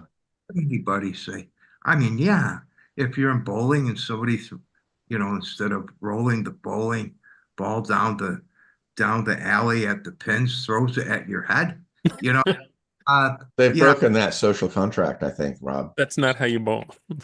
but this is not what happens in a game of bridge, you You're know, right. Yeah. thing of this sort. And so these presumptions that they're going to happen is kind of like leading the horse. What is that saying? Leading the horse by that's you know, it's like leading the subject. It's like this is Yeah. good for Putting the me. cart Loading it before up. the horse, maybe. I mean, really? It hasn't happened in 50 years. And if it has happened in 50 years, it's been taken care of through the social contract. This is what I told the New York Times and what I told the BBC, who obviously won't publish my stuff because it got up to because there was no problem with our interview. It got up to there's no Yeah. consent here. So we're not going to publish the damn thing. The woman I was speaking with uh, pretty much agreed with it. She was supposed to be my counterpart of yes and no, agreed with most of what I was saying and was honored to speak with me and everything. And that wasn't contentious enough with the BBC. And now they won't even answer my emails. That is So, so sick. Think about what the state we've gotten to with journalism, where you bring on two people you'd think would disagree, and they agree, and they're like, "Well, we don't want to show that." That so is Right, it, because it messed up. doesn't fit their agenda. Oh, Yeah. and so, what it happened, I have all the emails for it. They called me twice. I spoke with them on it's just ridiculous. So it's somewhere up the line, the producer cut it. But the point is, I talked about it in that, and I talked about it with the New York Times. And one of them, BBC wouldn't publish what I said, and the New York Times edited what I said. mm. Oh, and now we're talking about it, and I talked about it on Clownfish too in the interview recently. Is this is like presuming that these things that never happened in the past or were otherwise taken care of under the social contract are now are now embedded in the rules, and now all the malcontents are who you usually dealt with in the social contract now can point at the rules and say, but it's in here. Yeah. And now Right. they can You be, signed the thing. yeah, they are now, the malcontents are now empowered by the rules to be malcontents, you Yeah. know, Yeah. and that, which was otherwise taken care of through the social contract. It's absurd. It's like we just created a problem that didn't exist and then ratified it. I remember Oh, reading about like boys playing sports together. Um, there's sort of you get a bunch of boys playing football, and they will naturally like even out the teams so that the game feels fair for everybody. Hmm. Because they know that if you got, every once in a while you'll have some bullies that put together a team and their team just clobbers the other team when you're on the playground.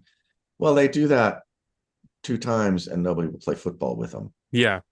And so there are all these mitigating sort of behaviors in human behavior that limit like people being bad, and it's the same thing with these RPGs. Like nobody's being hurt, nobody's been hurt by RPGs.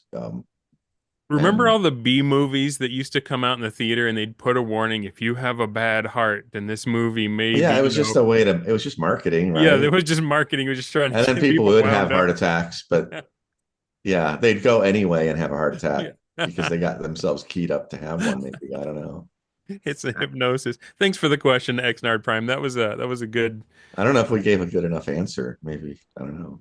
there's no answer for insanity except to get it out Yeah. of Yeah. you.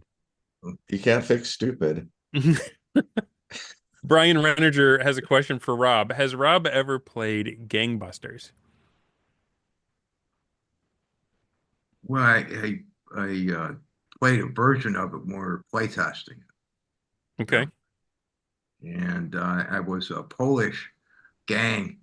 I controlled the Polish gang in Chicago, and I got uh, Brian Bloom was doing the DMing of it, the GMing of it, and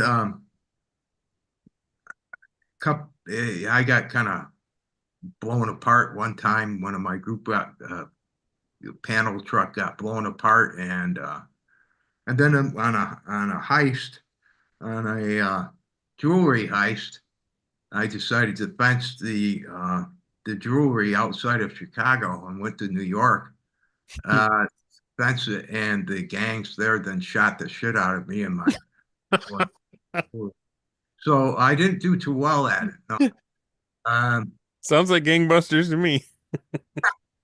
they set me up and killed us all, and that was the end of my Polish gang.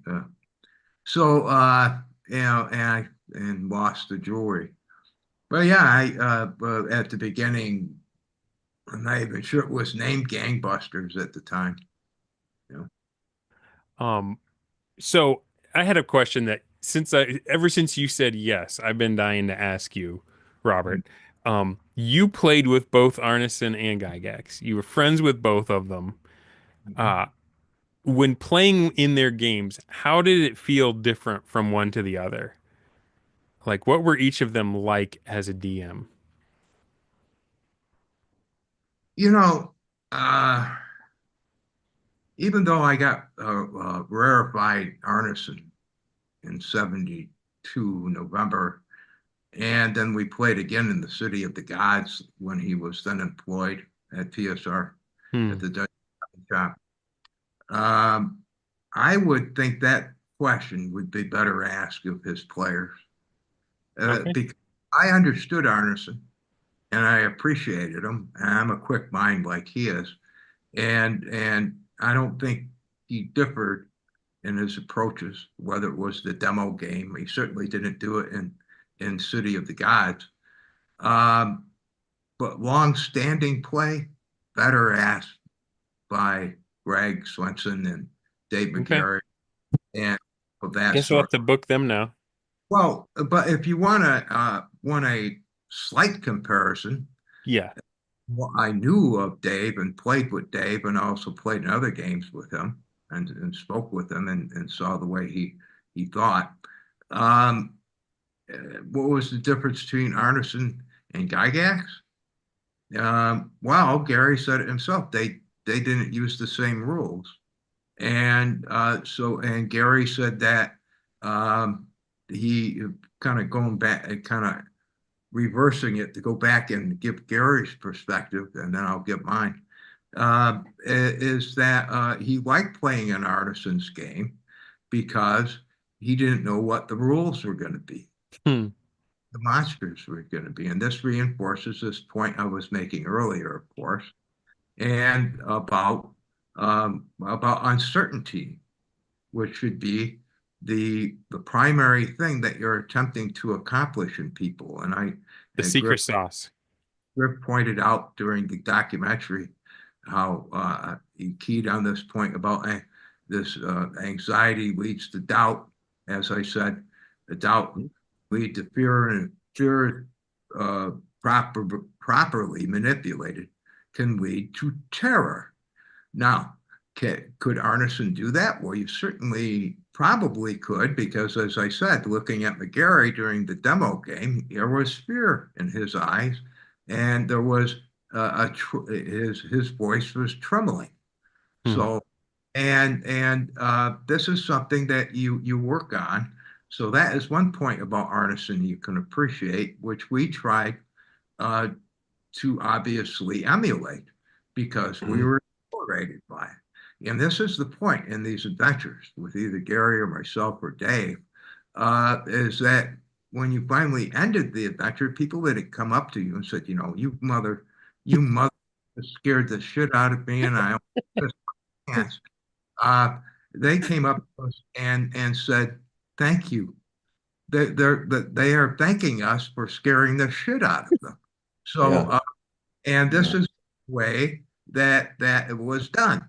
And yeah, they felt that they were there because fantasy has no time. You look up after you've been immersed in it and you notice that 2 hours have passed. Hmm. And this is what fantasy is about. And that was accomplished by Dave, and this was accomplished by Gary. And I also accomplished it many times, and I still do. Uh, Hmm. and that's the important point of the distinctions I would make to them instead of differences. Um, um, quite honestly, there were on that level, which is at a high level, there were no differences between Gary and Dave in that sense. They were both masters of what they manipulated and touched. I will say for myself, I am the same. I was influenced by Arneson and Day. Hmm. Uh, when Gary talks about in Europa magazine, where he's talking about the, um, um, you know, talking about how you start a D&D campaign in 1975 in that article. And he says, I do this because, and so forth that because, these players, my players had never experienced this type of play before. And so when I write Return of Roblar, I correct that. And because Gary's wrong, he disconnected our demo game. We had played uh, Hmm. be, before he wrote the rules. We had played in the demo game. So I go back to Arneson. So you have to understand uh, that once you master this, as Arneson had done over probably previous to coming and DMing us, that Gary then gets into it and then he masters it on his own and I master it because within a month I created more like 3 weeks. I created El Raja K so that we could swap out the Castle Raja K. I then swapped out and he was playing and I was DMing. So and then we're going back and forth during the playtest. So we got both perspectives at once Yeah. for that, as well as give them some time to play instead of always DMing. But that's a very important point of view, you know. So yeah, after a while, I mean, Gary's written about me, he thought that I took the D&D like a duck does the water. Well, yeah, I was sitting at the same table when the demo game went off. Right Yeah, on. it didn't start with Gary, it started with Dave, but both of them are the same. They're masters. So other than that, yeah, I would get into talking about details of what a master is, and I don't think I'm going to do that. Well, Uh, let's say I'm brand new and I'm nervous. I'm hearing what you're saying about uncertainty, and I'm hearing what you say about the steps to building terror. What advice would you give to somebody who wants to attain mastery? Like, what is there? Start with the rules, pay attention to player interests. Like, what would you say sets apart a great DM from someone that's just kind of going through the motions? Rules, rules, rules.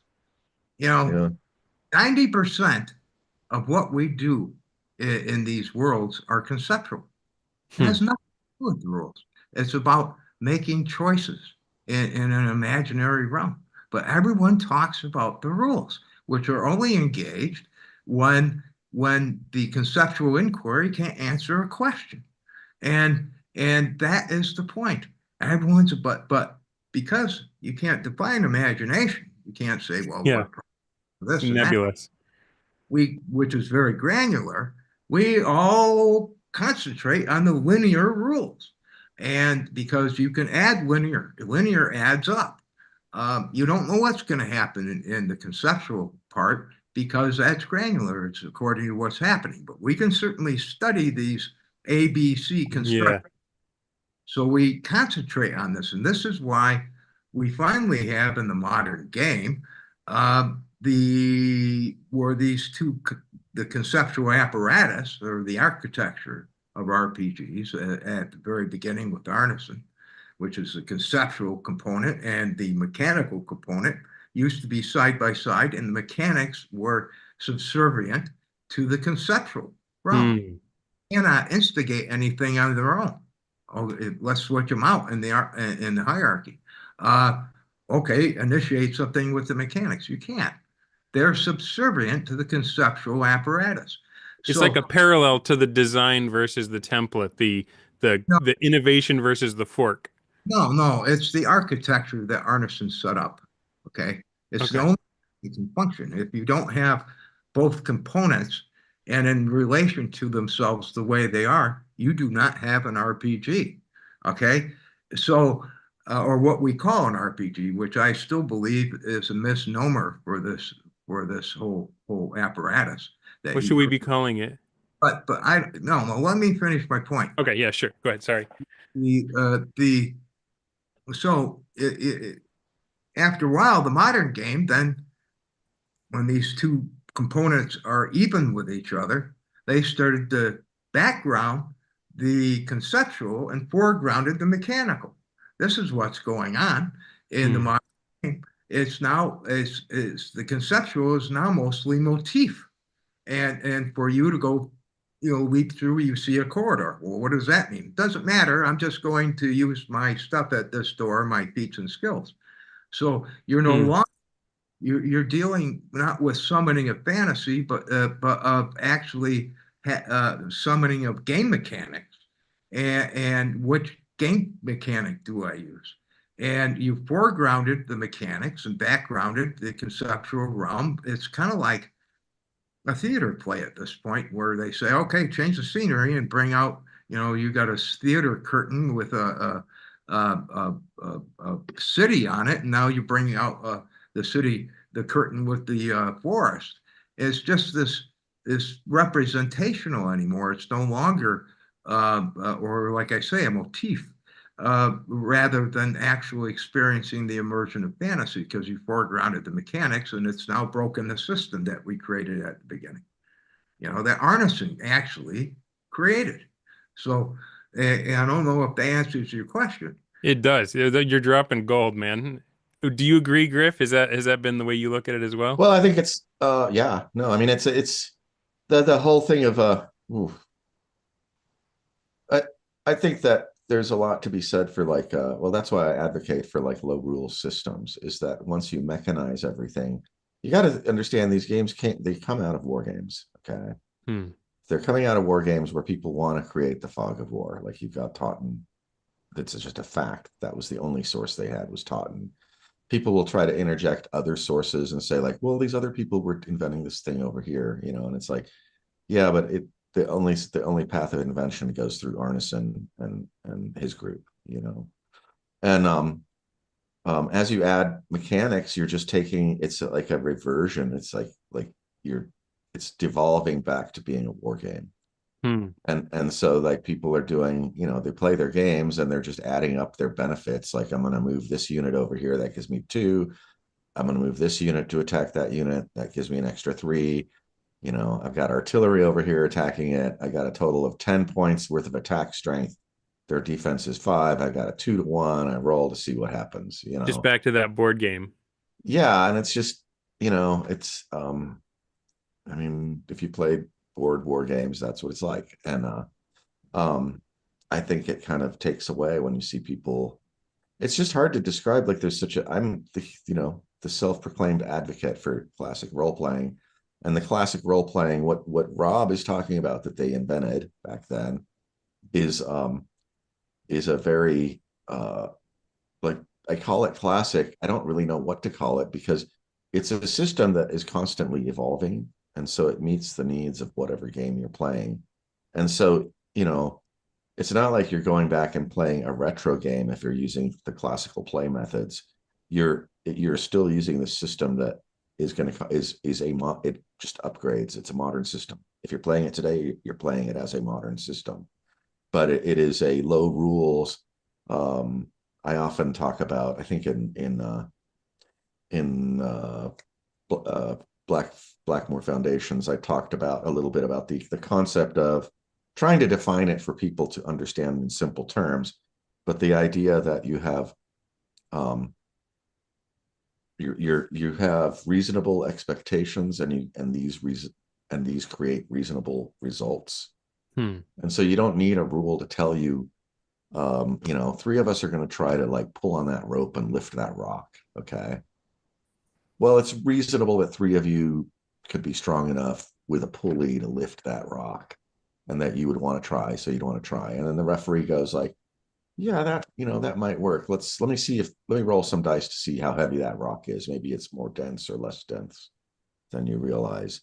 And so in the game, you don't need complex. I mean, even it's just, you don't need complex rules. There's a lot of places where the dungeon master, as the referee, just says like, yes, you can try that, but it doesn't seem to work. But what that tells, that's not a no, that is a information. Okay. It's like, oh, we tried it with 3 guys. Well, we got another guy. Let's throw another guy on the back of that line of guys pulling the rope. And then the referee says like, hey, it worked. Now it works. Hmm. And so I don't know if I'm making any sense. I'm just trying to make it as dumb and stupid as possible Well, to understand. But I agree with Rob, like these ideas that, we all wanted that universal mechanic back in the day. We wanted that system that was like the ultimate simulationist system. And you actually get a very interesting game if you're not being simulationist and you're simulating the experience of the thing for the players, but you're maybe not creating an actual simulation of whatever the thing is to create the results that you tell the players. Yeah. uh, I don't know if yeah, I'm making sense. I'm I kind of rambling here, but Well, this kind of leads into my next question. like the exception to something he just said, though. I don't agree. we don't always agree, Rob. Uh, Fantasy is a simulation. It can't be simulated because fantasy doesn't exist. Okay. Right. Yeah. But, Okay. Yeah. because simulations are all done with hard data. And so the movie board Well, game I is yeah. not correlative in that sense. This is a conceptual system, and which depends upon a mechanical interface in order to describe what is not what you can't describe uh, by with the conceptual interface. I understand what this system is, and I've identified what it is in my research. This is a conceptual play system. And getting back to the original question that the person was asking, we seem to get off the root of it. But because I went off on it by saying rules, rules, rules, because this is a conceptual system where we do 90% of our engagement with it in a conceptual surround. And when we can't answer the questions for it, we reference mechanics. And if the mechanics are not there, what Arneson said that you make them up. on the fly. Now, Hmm. this plays back to what kids do in real life, in the play in their play. They do not have cause and effect states. They do not have solid rules. In fact, the rules from one game might change to another, depending upon how they're balancing out things between each other in the surround and in the play, because they are democratic. But you always update. You always update the Hmm. rules, change them in real time. This is what you might call a creative generator that Arneson also created, because you cannot answer the the uh, the inquiry of the world. You cannot put it into the rules. So you must generate these responses as they happen. Arneson knew this. Gygax knew this. I knew this. This is what they did, and this is what we did. Arneson was still iterating his version of Blackmoor and his rules when he demoed this to us, and that had been 1.5 years, and he was not stopping to iterate it. Hmm. And we're still not stopping. People are still playing this interface with the idea that you might run into something that's not covered by the rules, and you're going to have to deal with it. Now, whether that then becomes a house rule or it just becomes a segue to get through to the next point in the surround is problematical, and this is what we did during the playtest. We said, well, this is good enough. We have to stop, and Hmm. then everyone has to do this, because what are we? If we hadn't, the D&D would never have been published. We'd still be playtesting it to this day, because you cannot rule infinity, right? Right. Well, that's what I want to interrupt you just because when I talk about simulationist, I'm really talking about people thinking they're being simulationist. Like what people do, they get more granular and they add more rules, and then they think that they're being like super simulationist. And it's like, yeah, but where do you have a rule for how the player is holding their foot? Are they standing on one foot? Are both feet down? Are the feet like this, like this, like this?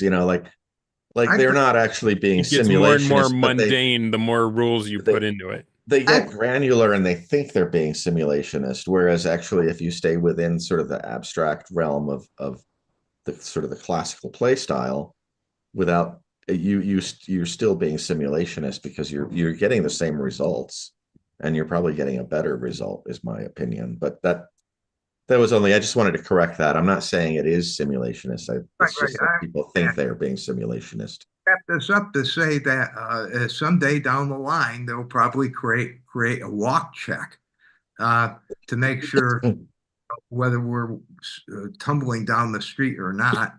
Um, all silly shit and place in the game, unless you want to, create some theater of the absurd. So that's about all I have to say about it. But I'm not sure if we actually answered that question. I feel like we did, and it kind of leads into my next one, which is I hinted at this when we were talking before I pushed the button and we went live. Um, I first started interacting with you on Twitter when we were talking about 1E and the two versions of Gygax that you see within the same book, right?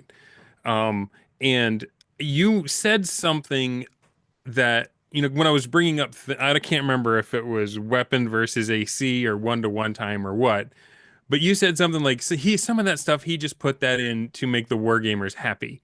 That, he on his own, he never really played up to that standard. And so there is kind of a theory, an underground theory, that there is some shadowy wargamer who was bullying Gary into putting extra wargame rules in to first edition. So I wanted to give you the chance to squash that rumor or confirm it or say you're not allowed to talk about it. And if there was such a person, was it you? It's become so conspiratorial that there's somebody even controlling me. The They talk now, Rob. I'll be the puppet master. Yeah, let's just put it this way. There's something you're paraphrasing me there, as I said something about war gamers or something. I don't even know what it is. this is, I can restate if need be. well, it was early that I took objection to just by its statement because it's not a quote from me, it's a summarization of something. Yeah, yeah. It wasn't an accurate quote. It was we were going back and forth on Twitter and you were like, I don't know what to tell you. This is just how it was with Gary. Parts of 1E he says you got to follow all the rules as written, and other parts he says you got to make it up, right? But that's not the conversation I want to have. That led me to this question about was there some wargamer putting pressure on him? Have been more explicit about this in my posts, okay? And to summarize them here is just to kind of go over these posts. My posts actually answer that question. So you might be off in another, maybe you haven't seen them. Maybe you just saw the beginning of it, but with the discussions on this post is basically this. We don't know the reason why he changed, but there's pretty good indications why Yeah. he went to standardization when he said he wasn't going to in alarms and excursions. Because they were entering a model of selling 80% of what would be their future sales of 80%, which were adventure modules. And Hmm. to do that, you have to have standardized rules. You can't have everyone out there generating systems on their own and interpreting things that have been interpreting, which was what they wanted. Gary wanted them, as Arneson wanted them to do. And so, but then you have all the thousands of variations out there. In order to sell a module that you have to write in one specific style and one frame of reference for mechanics only. Yeah. And sell that to them. So so that's a really good point that I made in fact in Dave Arneson's True Genius, where all that is quoted from. These are contradictory quotes. Uh, it's not an attack upon Gary because really what it is, as I summarize at the end, is that you're moving from an open system that Arneson created, in which Gary, myself, and the investors and thousands of DMs embraced during the early years, and you're moving to a system. And this is why systems theory is very important in investigating this, and why I've been doing this for 17 years, ever since I did this, because you isolate it as an open system and one that's closing down now. It's Hmm. closing down to a standardized form. That's no longer open. Gary used to say, if you're not playing this way, you're not playing D&D, but be a D&D, right? If you're playing it other than what I'm putting here, but he also then contradicted himself and said, but this, you can mess around with this system here, Yeah. that system over there, you know, and they're basically the same, except he says they're not. So, so we've been through this. And there was the idea of the lawsuit with Arneson, which he was trying to cover for the fact that AD&D was not D&D. The courts ruled otherwise. Hmm. Uh, and then we have them trying to be careful about other people trying to imitate their game and make variations of it, tunnels and trolls and the rest of it out there. And then you have the RPGA, where they're teaching everything by the book, uh, book, in order to get people into the cyclical way of accepting the products and everything else, 80% of sales off of adventure modules. And it's grooming your audience to a certain system that you're then going to produce playable matter for. Now, this is a complete reversal from what Gary said at the beginning in the board. He said, and the great thing about D&D is it will cost you almost nothing. Yeah. Now, that's quite a reversal, but are you going to hold that against them? He looks at the model and says, hey, I can make stories off of this. We make these disposable stories and make a lot of money. And people are still doing it to this day.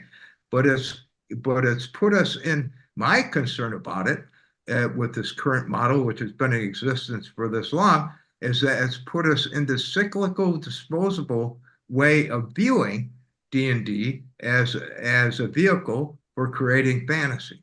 Yeah. And gotten away from its primary purpose. And if it doesn't get back to it, one of the greatest leaps in games and in social constructs where people are getting used to the production models and how we all must become consumers and Hmm. and do the same thing like that. And this departed from it. Arneson departed from it and said, you are your own masters. You get to create your own games. And now you reverse it, and then you go back and you say, well, we'll do your imagining for you. Just sit back, don't create. So, so in a sense, you might say that what you have in front of you there, Into the Wild Blue Yonder, is a contradiction. And the way I make up for it and saying, well, Kuntz, you're selling modules too. I try to create new content. Yeah. So at least if you're not going to use the adventure, you're going to have content for your game. And that does not go against the idea of putting out the module. What we did at the beginning. It was all choices of stuff you could make and stuff like that. But to say that the model for RPG all about this, no. Gary tried to get me to do modules very early, and I just didn't like them. Hmm. I because they're not superior to the open form of the like the dungeon crawl or sandboxing out in the out in the outdoor. And so, Well you know, said. there's a contradiction there, and we have to deal with it. And people get to choose to do with this as long as they're their own masters of their game, as long as they're their own DM and controlling the input of the creative source material or creating it on their own. I understand other people can't all the time do this. You know, some people have lives to live and they just don't have the time to give to it and want to still experience it. So I'm not Yeah. condemning, but it now predominates what goes on, right? And I think the old school stuff like we're printing, that I printed and Griff is printing and stuff reorients people back to actually creating your game and enjoying the immersion and stuff instead of looking at it as a mechanical, repeatable process, Yeah. right? So, It's To always going put to be it, different. I mean, you know, you can't control what each DM is going to do running the game, and you're going to get different outcomes. You know, like I ran the Holmes dungeon out of the basic set at Arnicon. You know, if I run it, you're going to have a different experience than if somebody else runs it. It's mhm. just the way it is. You know. So Robert, you dropped a little. I was gonna ask you about it, but I didn't want to wreck your train of thought. But you said that RPG is not your preferred term for what this is. Do you have a replacement for us? not that I'm willing to argue about at this point. Okay, well, I'm not gonna argue. But But let me just say one thing. Arneson's group did never typed this game. hmm, They called it a crazy experience playing in Dave's Blackmoor, right? And then when they brought it down to us, Gary started noodling on it. And said, what are we going to call this? And that was during the playtest before the manuscript was fully written. And so we came up with, you know, instead of saying playing Rob's game or Gary's game, he said, we're playing FRP. Well, what is that? Fantasy role playing. So that's the first time you get some sort of thing attached to it. Then, like in 75, somebody then referred to it as an RPG or a fantasy RPG, a fantasy RPG. Um, well, I've discovered when you tear apart all these pieces of linguistical combinations of what we describe as what we do, they don't add up separately into a whole. hmm, They're kind of a placebo or kind of installed sort of phrasing. If you look at it, you know, fantasy role playing game, right? We have fantasy, we have a role that you're playing, and it's sort of a game, right? It's over here. Now, when we were selling this to hobby shops and stuff around the country, and I was the director of shipping, so I was mailing them out to all these places. even the Tin Soldier down in, Illinois, and I forget the name of the town there. But these people didn't have racks for this sort of thing. I mean, Hmm. it's really a, imaginary conceptual system on steroids. They had game racks, so they went on to game racks. So when people came up to it, they said, "Oh, this is a game," you know. Yeah. And then when you take it out, well, it's got dice. So dice, game store, and we're at the table equals game. I really don't believe this thing is a game. I think it's more of in its first onset and the way it continued to go, um, a crucible that allows you to create whatever different conceptual variations from it. And one of them is a game, what we would call a game because we roll dice and do things with it. Uh, but it's really more like a conceptual play, you Yeah. know, and it's not a game. So this is why I believe it's created a fourth category of games and elevated childhood games up with adult knowledge and to a new category of games. And that's what my research points to. It does not, in backward linearity, equal anything else. There is nothing that, or lineage, I should say, there's nothing like this. Maybe someday in Bolivia, at the top of a mountain, you will discover an old clay tablet that proves that role playing or this whatever Arneson created existed a long time before Arneson. Until that thing happens, there is nothing like this in my research in 2,000 years of games. Yeah. Not the way this thing is organized. You have a conceptual system that can go in any which direction, and you conceptual realities into it, and then you go over to a mechanical system which is mutable, which has never been seen in the history of games, that you can actually create rules in real time, except and the play of children.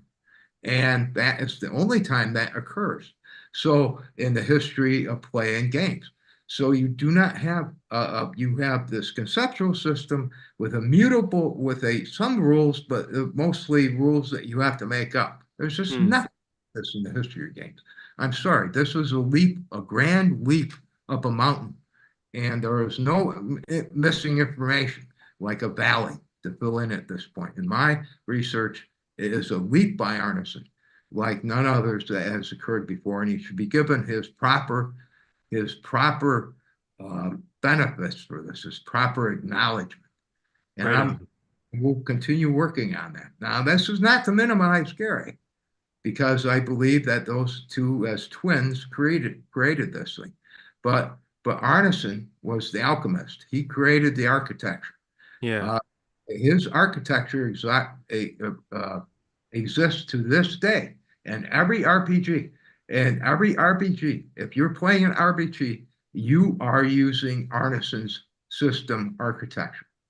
And but Gary's mechanics, which he overlaid on, which were different than Dave's, maybe you're not using those anymore. But Arneson, every RPG uses Arneson's Hmm. system art, because if you don't, it's not an RPG. Right on. If people want more of your thoughts on this, because I know you publish, you write this stuff, how can they get more of your material? Well, from what I have published so far, you can go up to my store, threelinestudiostore.com. If you go up to Twitter, it's in my biography. It's in the description as well to this video. So if you scroll down a little bit, you should be able to get to the link. Um, I really agree with Rob though. Like the Arneson's creation of the conceptual game engine is just like it's just it just changes everything.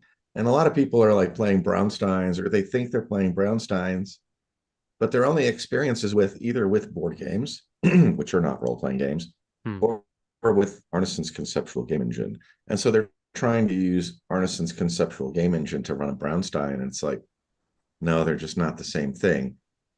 How you define what a role-playing game is, like people will define it differently. But what I define like what Arneson did is like, yeah, it's its own thing. It's Like, a new genre of media. It's up there with, yeah, music and television and movies and film and cinema. Like it's something else altogether that didn't exist before. yeah. It's hard to get people to understand just how profound, like, Yeah. this kind of nerdy kid from Minnesota came up with this weird idea, you know. Um, He was a but I genius. think, yeah, he was, and I think that it's I don't know. I think a lot of people don't understand the concept of like actual invention and what it takes to come up with a new idea, Yeah. and they just take it for granted because now it's existed for 50 years, And then when we found it when we were kids, we kind of took it for granted too, because it was just like, well, this is fun. Let's do this, because that was our thing. Our generation just did it. And but it's like a profound change in how to approach a game. And I don't know. I just want to reinforce that I do agree with Rob. It's like there's a profound difference between anything else. Like if you're using the Arneson conceptual game engine, you aren't playing another game, you're playing a role-playing game. Right And, on. and everything that comes after Blackmoor is essentially like they should just say, like, are you gonna, instead of are you playing an RPG, it's just like, oh yeah, we're gonna play a Blackmoor. Yeah. It's going to have its variants in there, but you got a dungeon master, you got the conceptual game engine in place that creates the fantastical